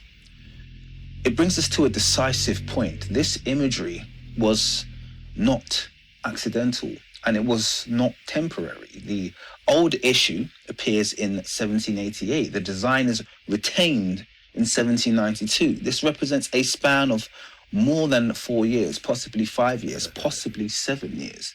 Yeah, man. In British monetary practice, that is substantial. Coins designed were reviewed and approved by the Crown. Dies were approved. Colonial imagery was politically sensitive and closely supervised. All of this means that for a bare minimum of 4 years, the British Crown raised no objection to a black man wearing the plumed coronet of the Prince of Wales, appearing on official currency, and even approved this imagery a second time. This occurred at least twice. The 1788 design was updated in 1792 as the King of Great Britain and Ireland replaced the pineapple of Barbados. Yet a black man continued to wear the Prince of Wales coronet. Right in your face, boom. Go get that drop from the King's monologue. We keep it pushing. Hey, greatest dismount of all time, back to Dabu, man. Just remember what you're seeing here, man. Because it makes you fierce or violent to see clearly. And does Dabu see clearly? Does he connect with their spraying and all these air quality alerts with the cadmiums and the chemicals in the sky? Will we see clearly? Dabu 7 with the heads up here for millions of Americans out there that are being told to stay inside. They have these advisories for toxic air going into motion. They're saying that the lungs can fill with toxins because of the situation at hand. Now, we know that there's a lot of pollution out there, but certain cities here seem to be... Come on, man. They talking toxins, and he want to think about pollution. He ain't even thinking about what they spray. Getting impacted big time. Trying to say that no air movement in a lot of these areas is allowing these toxins to build up. But we can see across a good portion of the country, we've got this weather system in motion, bringing moisture from down over Mexico into the United States and hitting the cold air above it, which is going to create massive amounts of snow. On purpose, right? Weather machines. Coming up this weekend, a huge storm, ice, snow, and all that. And shout out to my Toe Texas niggas. My nigga Yosef said they bringing all kind of fear-based, panic, and grocery stores are emptying out. Like, here we go again. They got to keep us off balance, the coming together of opposites. So, in terms of a lot of these places seeing no wind, it's kind of odd when you can see the entire country. If you go over to windy.com, you can see the entire country is pushing this wind across it. So, I'm not so sure if I buy that. I know we're heavily polluted, and I know that low wind is going to play a factor here. But man, I've never seen the alert this widespread, this large scale. Well, the chemicals in the, planes spraying is widespread. And it's all working together. Remember, they did this with due meditation. Silent weapons, quiet wars. Say it with me, cons. Silent weapons for quiet wars. Yosef, take the wheel. From California, from West Coast to East Coast. California, Oregon, Los Angeles really at the top of the list. Dang. You've got the East Coast affected as well. So in Oregon, you got a large area, including... y'all look it up, but is he going to connect it with the sprays? The Lapine and a lot of the national forest around that have seen AQI levels rise above 160 on Wednesday morning. Again, the pollution, the things that are in the air. Some are going to say, well, how did so much pollution get out here hovering over a national forest? They're trying to say that it's all... Are they spraying over a national forest, boss? coming from the cities seeping out, and then with no wind, it's just sitting in some of these spots. I'm going to say that there's probably something else going on in the mix of this, adding to this, because this is an uptick that we're not used. Come on, man. Of course there's something else, Dabu. It's called chemtrails, man. I know you heard about it. Shout out to geoengineeringwatch.org, man. Chemtrails, you know, planetary catastrophe, man. Geoengineering, man. Man, besiege, man. Many scientific experiments, but did you give consent to be sprayed? And when I see them mess up a perfectly sunny day, I'm like, yo, who gave them consent to do this to our skies, man? Huh? Oh, this is normal contrails from the plains. Come on, man. Who y'all? I guess we was that slow where you really think you can lie to us like this. Are y'all skies looking like this? Mine are looking like this every day.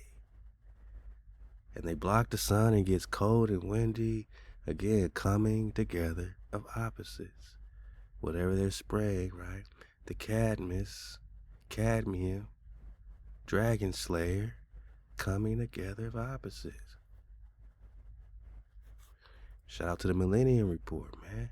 Same thing. Look at these skies.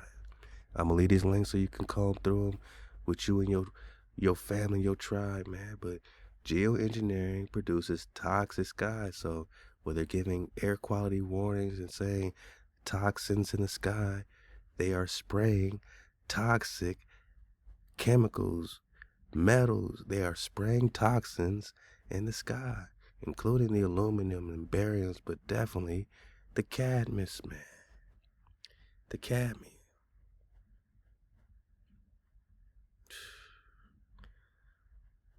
The planetary scourge. Now is the time to understand the profound correlations between your day-to-day health status. People arguing about all this stuff, politics, sports, everything, while being poisoned. It's diabolical, man. You got a poison rag over your face and you want to talk about what? Can we get the poison off our face, man? We got to get back in cold. We need HaWah to clear these skies. Look at this, man. The skies are toxic. They are poisoning the breath. The breath. They are... They are coming together against the Creator, man. They're poisoning HaWah. They're poisoning the breath. But will they last? And look at all these side effects, man, from this spray. Same as the cadmium, right? Same as the cadmium.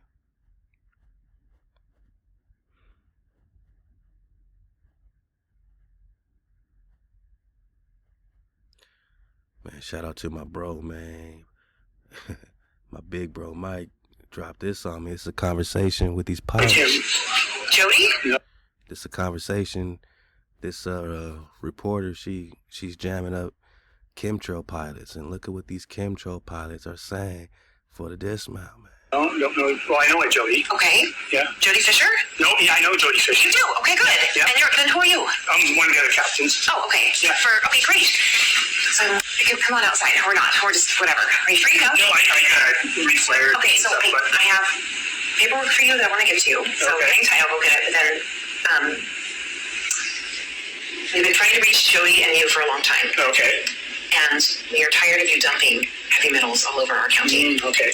Well, I'm not the one to talk to about that. No, but you are. But you're the one that's doing it. So I've been taking rain samples. I have over 20 samples. And every time you fly, we get high amounts of aluminum, barium, strontium, titanium, magnesium. So I want to know, are you aware of what you're doing? I know you think it's like to increase water supply for Turlock and Modesto, but it's not really happening. Yeah, you can talk to them. I've tried. I've called them, and they're not calling me back.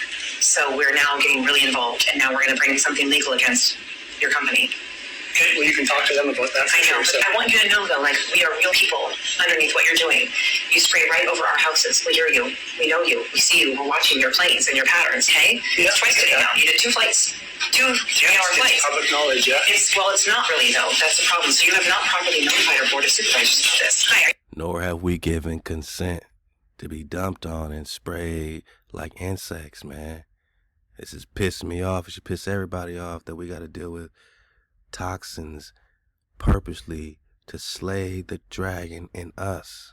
Are you the other pilot? Yes. Hi, what's your name? Khaled? Yes. Okay, hi. It's not our.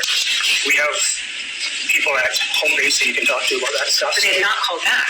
So now we're getting to the point where we're getting our supervisors involved. So the supervisors of our county needs to be notified. They've not been notified. You've been doing this for 30 years. I know it's a long time. You guys are like, it's cool, it's easy. We're talking about all of the metals and flares that you're using. So aluminum and zinc propel the silver iodide. You're spraying right over us all the time. And our plant life is suffering. They are now selling aluminum, genetically modified seeds to grow food because our soil is so contaminated. Okay, so what you're spraying is not good for the environment. And it's not good for the people because there's an early onset dementia, there's Alzheimer's, things are starting to happen to people's health. And I really do believe there's a linkage to what we're breathing in the environment every day. And you guys spray us in November through April. It's your yearly contract. I'm aware of that too. So I just wanted to meet the pilots and say, you know, where's Jody? I've called Jody, talked to, I think Leslie was the other one? Leslie Fisher? No. It's another Fisher. Yes, that would be his wife. Okay, yeah. Yeah, no, that's their responsibility. That's not our responsibility. I understand, yeah. It's not our responsibility, but we're the pilots is diabolical. But the money that you're receiving to do this is coming from, is it taxpayers that are paying for this? I can't talk about that, boss. That's not my department. I want you to be aware. Do you have family? Yeah, I have family. I have family too. I have children. So we're outside, and we hear your plane over us all the time. And I've been tracking this for a long time. And we have tried to get the supervisors involved, and they're clueless. They were not informed. According to the California codes and law, they should have notified our supervisors because you're doing this to benefit TID. Okay, but it's not. It's happening over. Well, it might be, but it's happening over our area. Okay, Sonora. It's happening everywhere, and we should all have been notified, man. All of us should be notified, man. So Dabu's saying, well, the air quality's bad. What are we going to do? Used to sing. Now, air quality levels out there are measured on a scale from 0 to 500. So 0 to 50 carries little risk. But when you get up toward the top, you have unhealthy for sensitive groups at anything between 51 and 100. But when you get up here around 101 to 150, that poses increased risk for everyone. Very unhealthy. And for 151 to 200, that absolutely impacts everyone. They say limit your outdoor activity. So, as I was just saying, the levels in this one area in Oregon reading 160, that's in the danger zone. So, you know your area a little bit better than others. AccuAir warning that there was a PM 2.5 put on Los Angeles. Dang. That means that they are 5.2 times higher than what the WHO recommends being safe. So what I'm breathing right now, living in LA, Inglewood, is 5 times worse than what they, 5 times what they would call safe, man. 5 times what they call safe.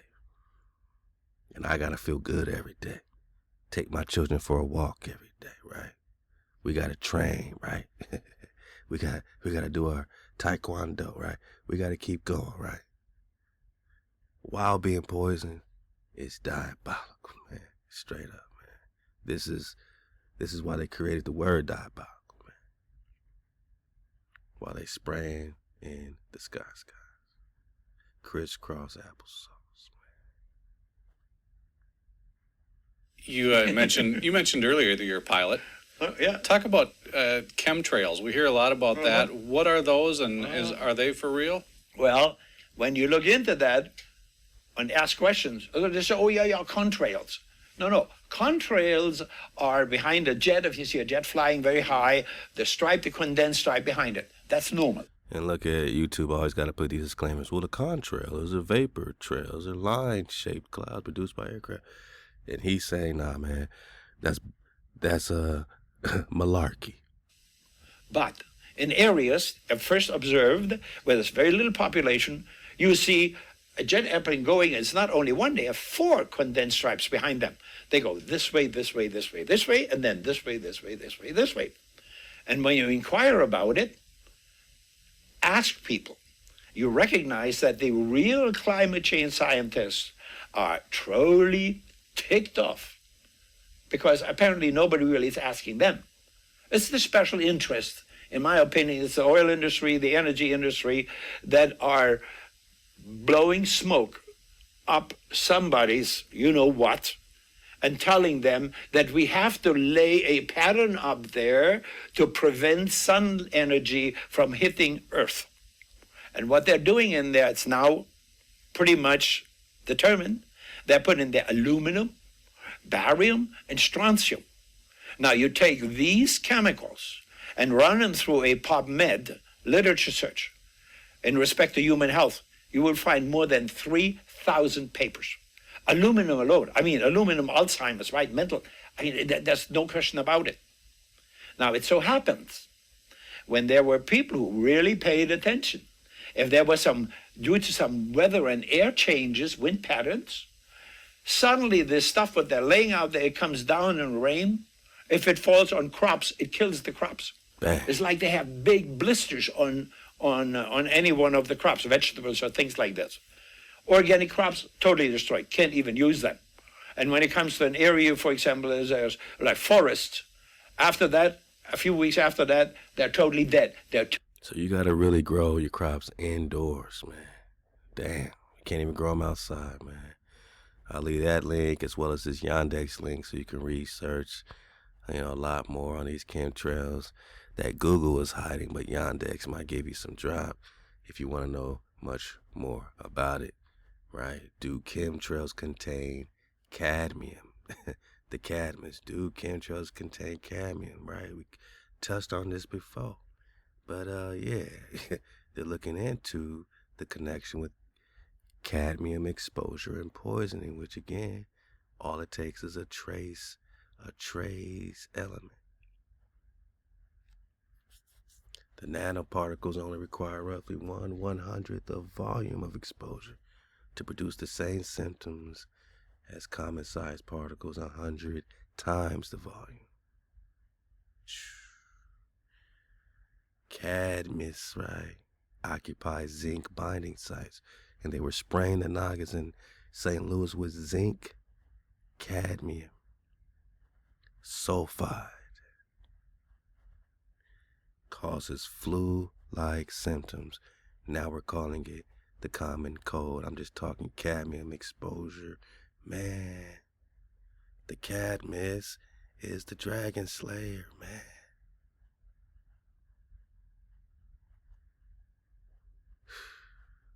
The cadmium is the cadmium.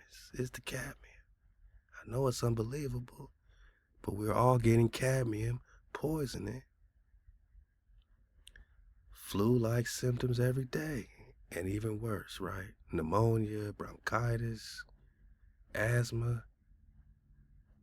Let's go, man. I'm getting pissed off, man. Let's talk underwater tsunamis for the dismount. In Antarctica are investigating how huge underwater tsunamis caused by collapsing ice are speeding up the melting of glaciers. Come on, man. We need this, man. I'm tired of this, man. Whatever dragons need to pop off, need to pop off. Experts are deploying submarine drones deep beneath the surface to analyze the waves. This submarine drone is on a pioneering mission to catch an underwater wave. When chunks of ice break off glaciers, they make quite a splash. The scientists we've come to meet suspect they may be doing a lot more, creating underwater tsunamis. These big underwater waves with amplitudes of tens to possibly hundreds of meters, what that can do is it can mix warm, deep water with water closer to the surface. And we have to understand that in order to make those better predictions about sea ice melt.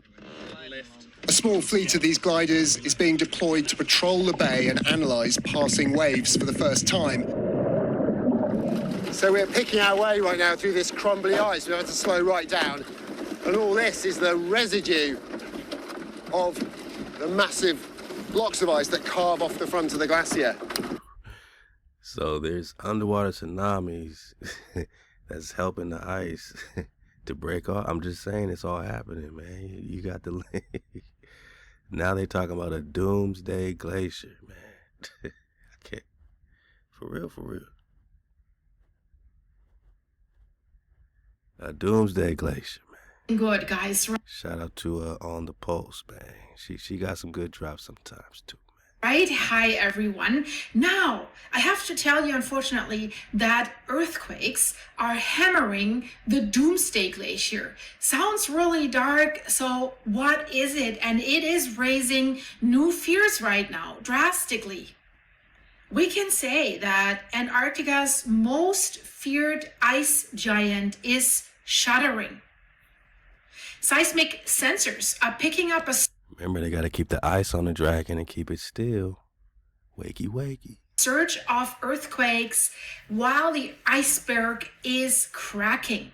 It's cracking, it's pivoting, and it's slamming back into the sea along the front of the Twites Glacier.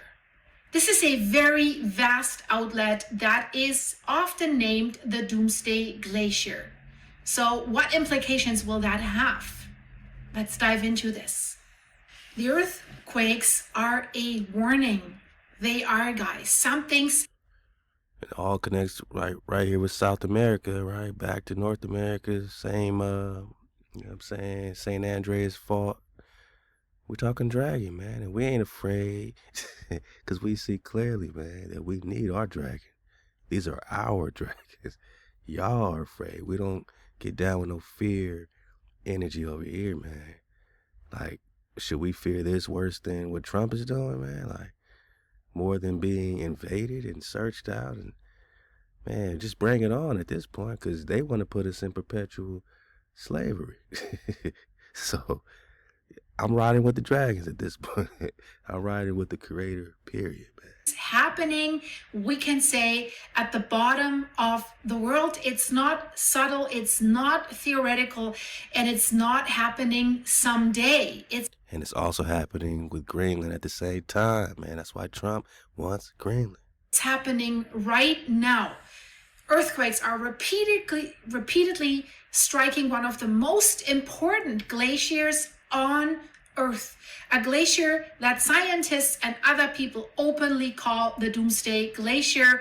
We're not talking about tectonic earthquakes. We're not talking about volcanoes here, but we're talking about seismic shocks that are caused by the iceberg itself. It's violently breaking apart. Y'all get the drop, man. It's all happening. This dismount is brought to you by It's All Happening. Go check out It's All Happening, Doc.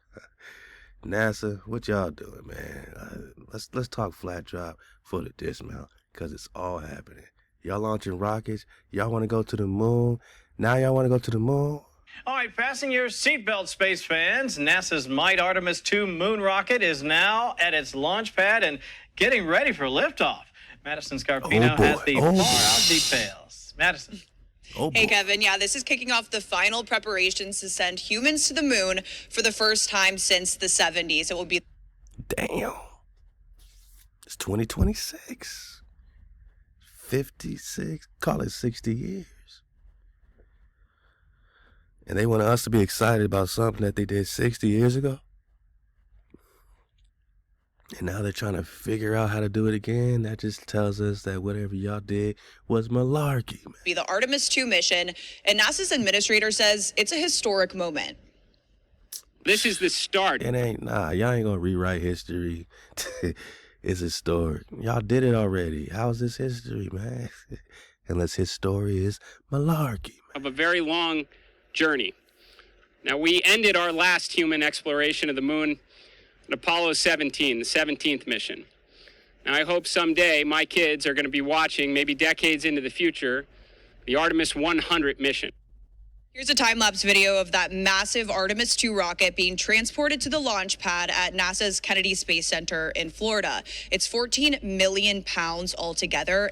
That thing better have a camera, and it better show the entire flight to the moon. I don't want to see them cutting to the landing and cutting off. I want to see the whole damn thing. You got all that money to build this rocket. Put a damn camera that works in space, man. And it was a 4-mile trek that took nearly 12 hours to arrive, since it could only move at less than 1 mile per hour. NASA says engineers and technicians will now start preparing for a test of fueling operations and countdown procedures, which the agency says are essential steps before. They want to go back to the moon. I thought we destroyed the technology. Y'all told on yourselves. You destroyed the technology to go back. When did you get the technologies? I know that this guy, former astronaut Don Pettit, says that we don't currently have the technology to go to the moon anymore, let alone to Mars, because for some... This is a NASA astronaut. And what does he say about the technology to go back to the moon for the dismount? Some unknown reason, we destroyed that technology. I'd go to the moon in a nanosecond. The problem is we don't have the technology to do that anymore. The problem is we don't have the technology to do that. So when did they get the technology? Artemis came? He just said they don't have the technology to do what they did 60 years ago.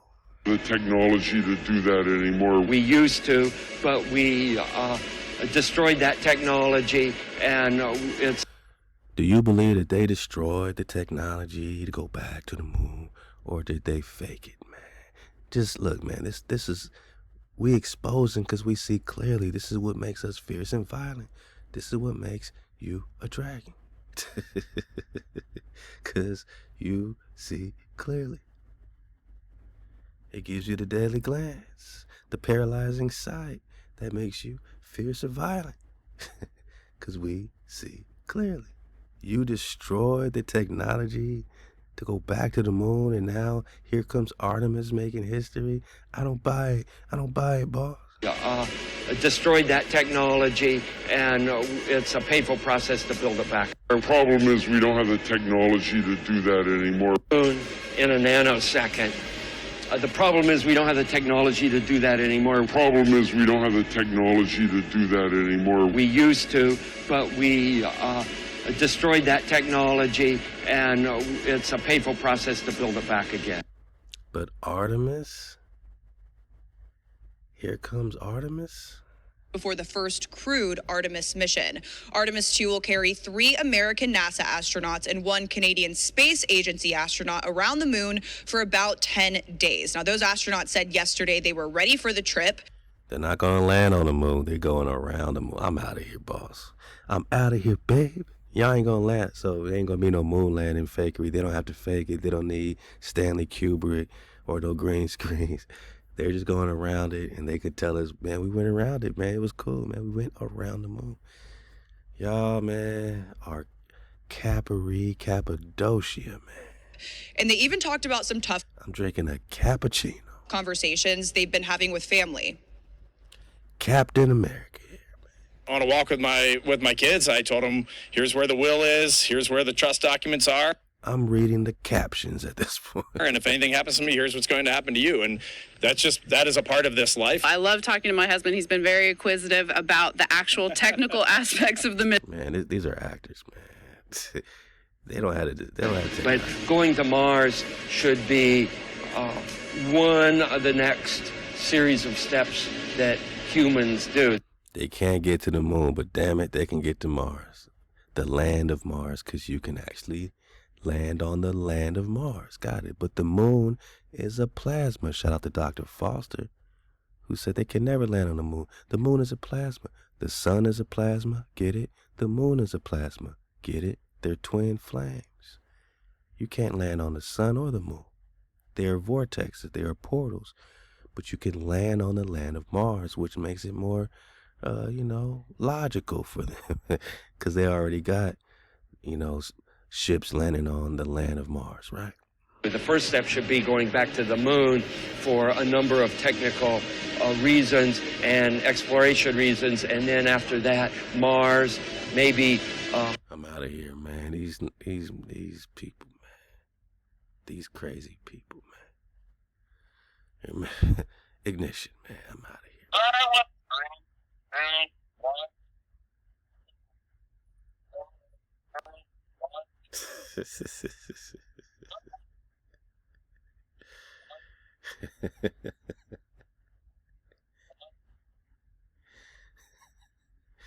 This is them.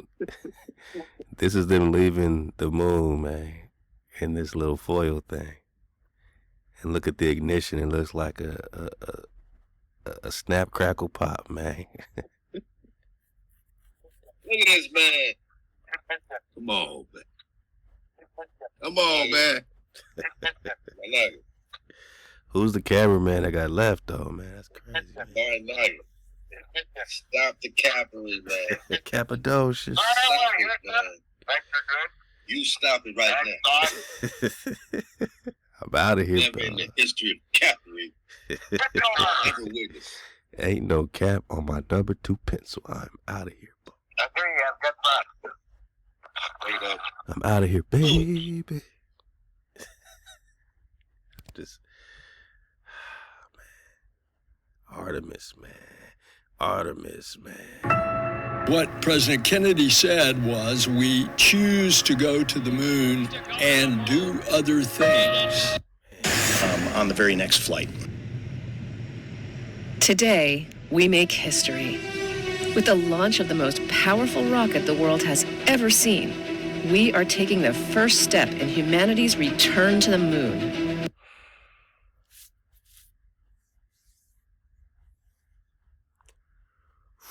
Return to the moon. Here is your return from the moon, man. Here's your return. I'm gonna get the bill. 99, proceeded, 3, 2, 1. Highway, Houston. Vector good. Outside. Highway, Houston. Houston. Highway, Houston. Look at this, man. 2, 1. Houston. Highway, Houston. 9, proceeded, 3, 2, 1. Houston. Proceeded, 3, 2, 1. Houston. Highway, 3, 2, 1. I can't get enough of this.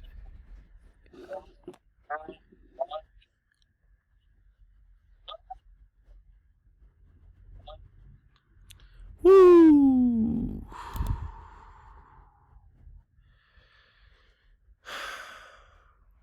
Here's another stage show. Here's another puppet show. This is where their billions and trillions of dollars is going, right? Wrong. They just colonizing and invading more Nagas beyond the poles, man. And Drop told you so. Yeah, they got real quiet about this comet lately, man. Oh, it's leaving the solar system. Even my man Stefan got pretty quiet, but he is talking about the solar flares. And that's what I'm talking about. Like, you might feel helpless with these chemtrails, but HaWah is sending that frequency. HaWah is sending that healing dew, that frequency, them solar flares, them X flares, right, where X marks the spot for the X-cons, man. HaWah is sending that energy shift. So Stefan is dropping on these massive energy shifts. And again, we know these dragons are waking up along with it. The San Andreas fault is popping off. Volcanoes are popping off. Energy from the portal, man, from the sun. And they keep blocking that energy. Is that why they spraying, you know, to block the inner key? The energy is the inner key. Is that why they spraying, man? You know? What are they blocking, man? So go check out Stephon Burns, man. He got some drop. I pulled this off of the Yandex, translated from turbopages.org. And it's just, you know, lining us up with a rare astronomical event coming through our atlas. Apparently it's making a interesting configuration. They say it's making a unique configuration relative to Earth, opening up new opportunities for observation. All right. So not too many people are reporting on this particular alignment or configuration, but a configuration has everything to do with the cons, man. And don't you forget it, man.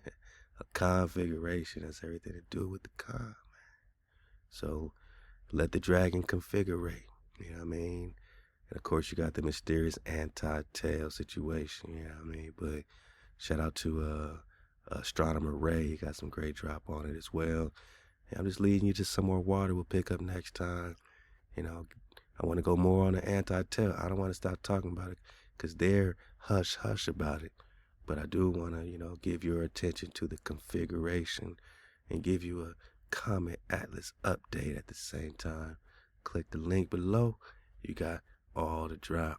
And here's just a little drop from Ray, the astronomer. Taking pictures of Comet 3 Atlas last night. I started around 9:30 or so. Comet 3I is in this unique position where the sunlight is shining directly on the Comet 3I while we are looking at it when it is going towards Jupiter. But anyway, so I was taking pictures last night and I wanted to share my thoughts about how the pictures are looking. I'm going to show you the pictures as well. So on January 22nd, 2006, we will be seeing the Sun, Earth, 3. Hey, man, right on time, right? 22nd, 23rd, ShaBat, ShaLaWam, right? So just know that we are fully aligned, even with the third eye dragon, you know what I'm saying? And all the planes, everything's lined up for you, man. You are the center of Hawah's eye. 3 Atlas are on the same plane. Jupiter is on the other side of 3 Atlas. So we'll be seeing the sun shining on 3 Atlas and Earth, folks on the Earth like us, looking at 3 Atlas in full brightness. I think we are seeing that already a little bit now, but I think on 22nd we'll also see it properly aligned as well.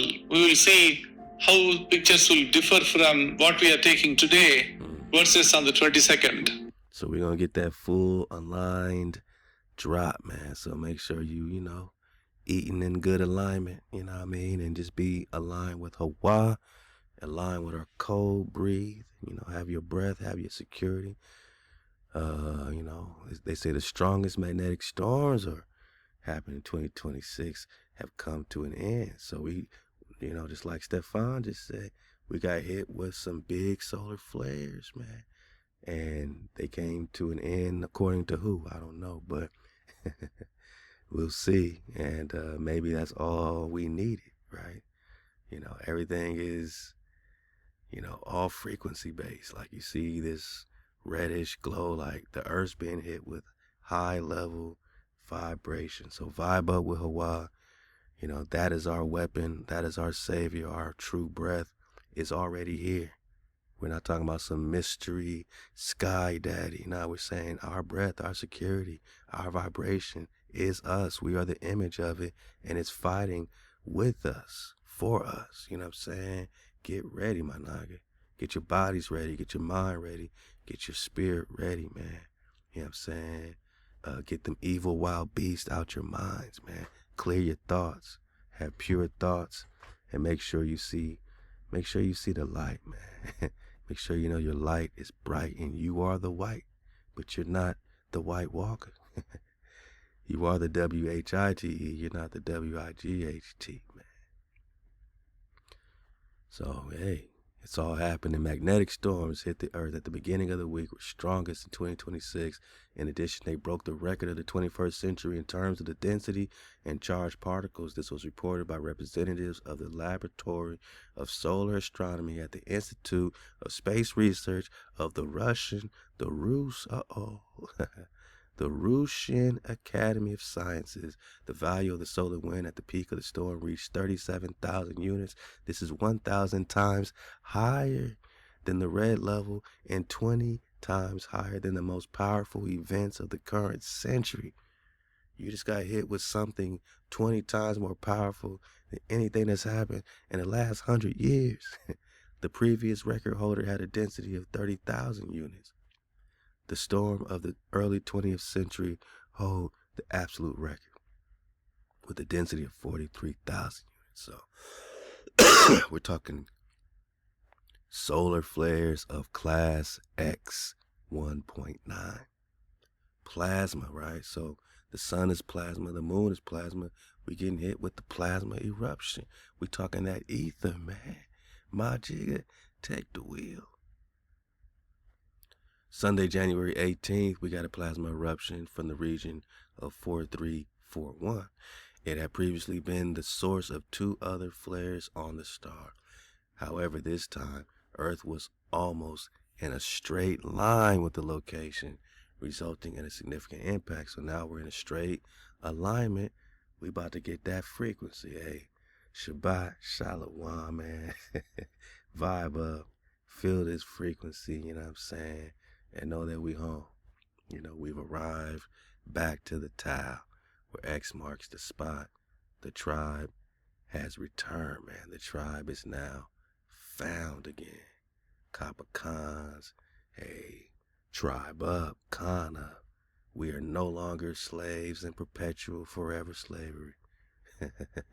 We are back, man. And as we know,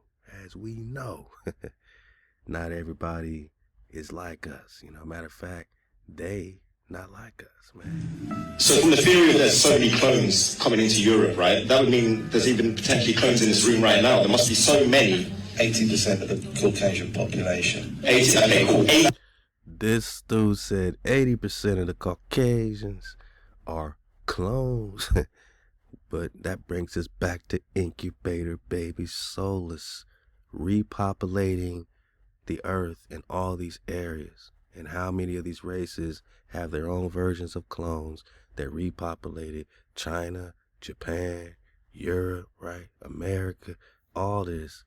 And they're all working together, just like with this geoengineering, Antarctica Treaty, Arctic, Greenland, all this stuff. 80% of the Caucasian population are clones. Racist. So, it's not about racism. It's also, it's nothing to do with race. She said that's racist. Oh, so we should just go back to Africa?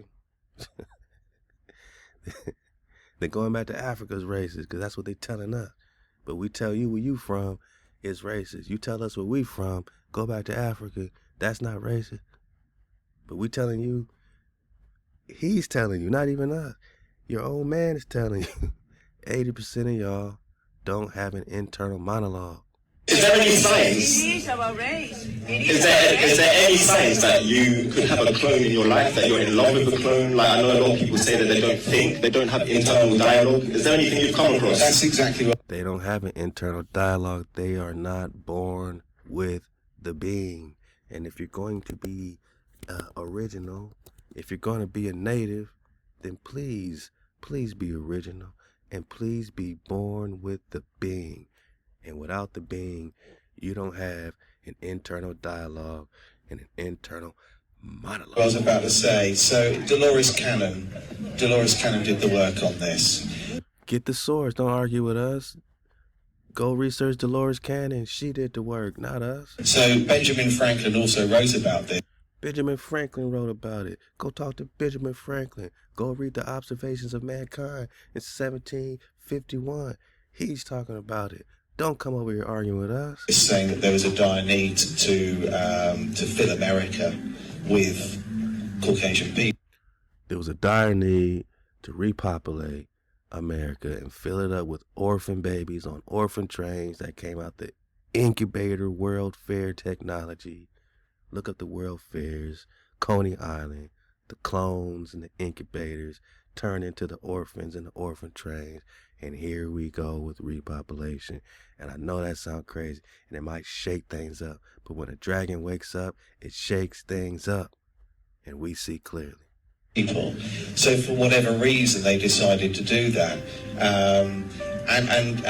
Yeah, they say that there is no inner dialogue and they called it whitewashing. Wow. But Dolores Cannon believed that 80% of the population that look like me can't trace their family tree back past really the 1800s. That's the repopulation. That's the Tecumseh War. That's when they started talking about their god, Yah. 1812. Be careful of the vibration you're speaking in and know why you're speaking it and when you started. During this repopulation, they gave you a new breath.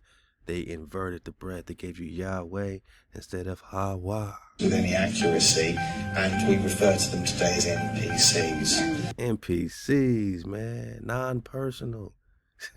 Non-player, non-personal. Players. Constructs. That is called impersonal nature. If you're not personal nature, you are impersonal nature. You are the alchemical serpent. These people are the serpent. They are the coming together of opposites. That's why their whole mission is always to slay the dragon. NPCs is impersonal nature. They are not native. They are not original. They are not born with the being. They are impersonal nature. NPCs, man. I can't make this up. They don't have an internal monologue. They don't have a being inside. They're not natural. So to bring them on nature is the coming together of opposites, and that's how you slay the dragon. They are the serpent that represents the coming together of opposites. They are the serpent that represents the conscientio, that represents the bringing together of opposites, which is frequently a part of the symbolism when it has to do with the serpent. They gotta slay the dragon because they are the opposites. They are anti-nature. They are anti-living spirit. They poison the water. They're anti-water.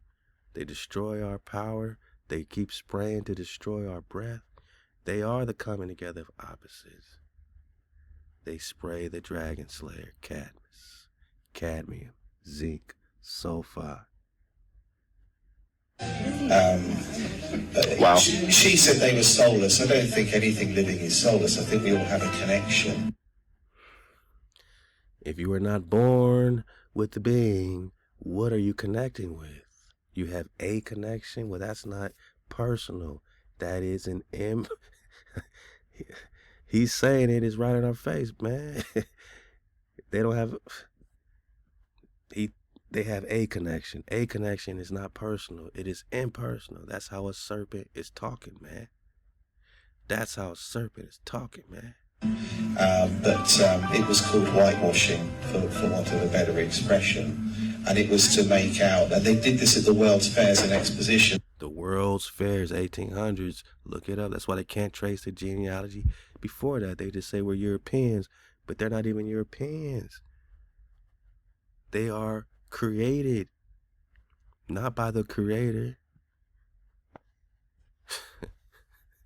I mean, go look at the Yakub flow, like, you know what I mean? But this version is AI. This is artificial intelligence. The alchemical serpent is impersonal in nature, unconscious, trying to burst into consciousness. That's the serpent. That's what they are. They're trying to burst into consciousness. They're the original AI, artificial intelligence. They would have on display people from indigenous tribes, and they would bring children from Africa, put them on display, and they were labeled as primitive and savage. They would put Nagas, natives, indigenous on display, right? In perpetual slavery. Wow. And this was specifically to dumb down and remove history, and this is connected to the Moors. Yeah, call them by name. Yeah, we're just talking about Psalms 83, Confederacy. Now, when he says, he said it, not me, right? It's connected to the Moors. See, the Moors always want more. They want more land. They want more gold. They want more of our spirit, right? Because they are the enemies, the opposites, the unnatural, impersonal, are enemies, and they're in an uproar, and they hate HaWah, but they lifted up their haughty heads. I'm talking to the melanated cons. I'm not just talking to so-called non-melanated people, because the melanated ones are the ones that are the OG enemies. Who was Tecumseh fighting? Other melanated tribes, man. They whole crafted counsel against your people, doom meditation, doom diverses, right?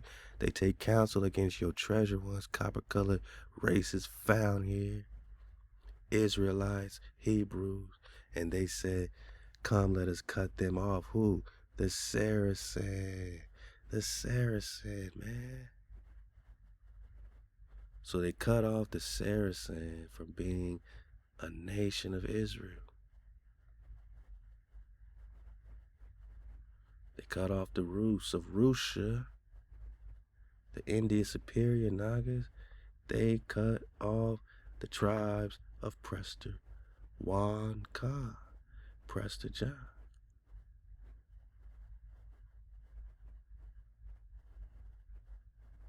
Who's located right here in North America, man. Four corners, right? Yeah. They cut off the tribe of the Prester in real time.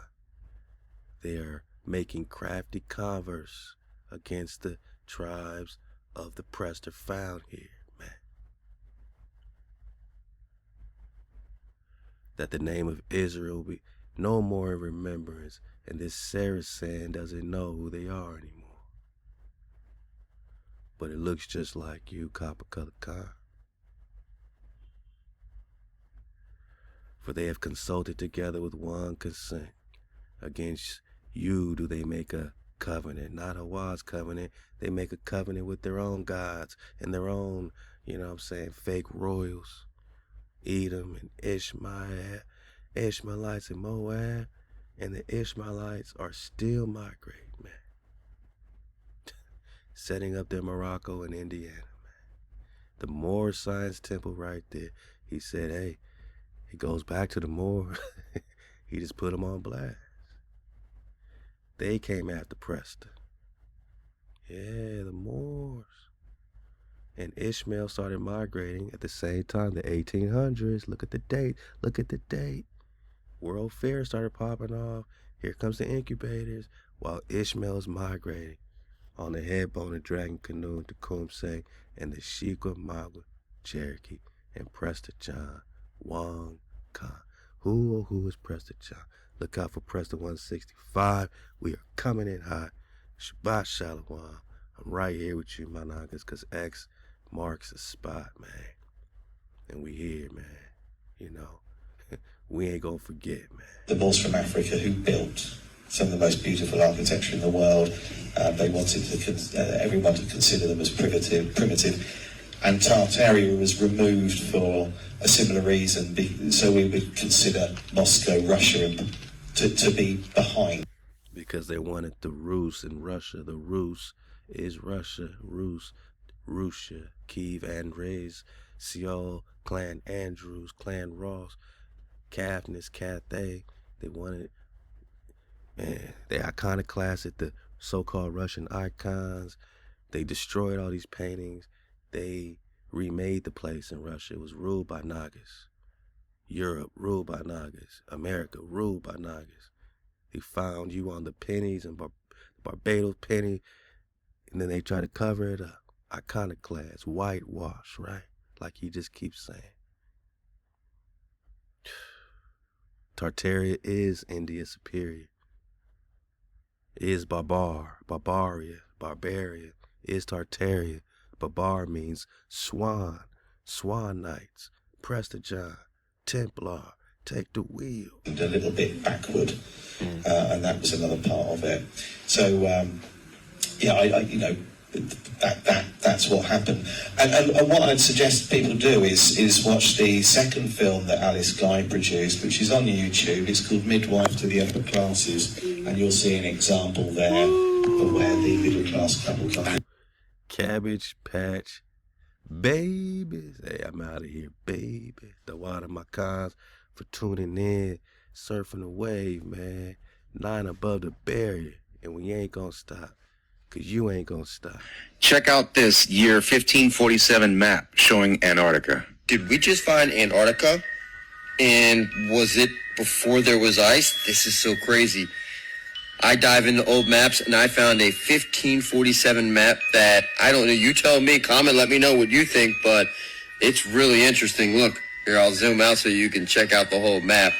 But at the bottom, they show land all the way across. Shoot me a message in the comments and I'll throw you a link to this. It's crazy. You'll want to check this out. I mean, look at this. Check out that bird. Yes. Look at that. Carrying an elephant. Woo! First time I've seen that actually on maps, and I see a lot of crazy stuff on maps. You got a huge grasshopper right here. And then there's all kinds of different, creatures and beings on the map. I mean, I could spend hours and hours and hours on this. Like, you got Brazil right here. Did you know there's a different Brazil, like the high Brazil or the Brasilia region, which was a different place. So crazy. Anyways, just thought I'd share this. I guess they just not getting hit, man. Quavera. Hey, ShaLaWam to my cons all across the earth plane, man. We back. I think we're going to put our stake right here in Greenlandia, man. I think we come into Greenland, boss. I think we come into Greenland. And I think they want to come where X marks the spot. Da-wa-da. Keep the water flowing. Keep the fire burning. And my niggas, keep the cold. Say it with me. Wow. Tribe up. ShaLaWam. Drop Nation.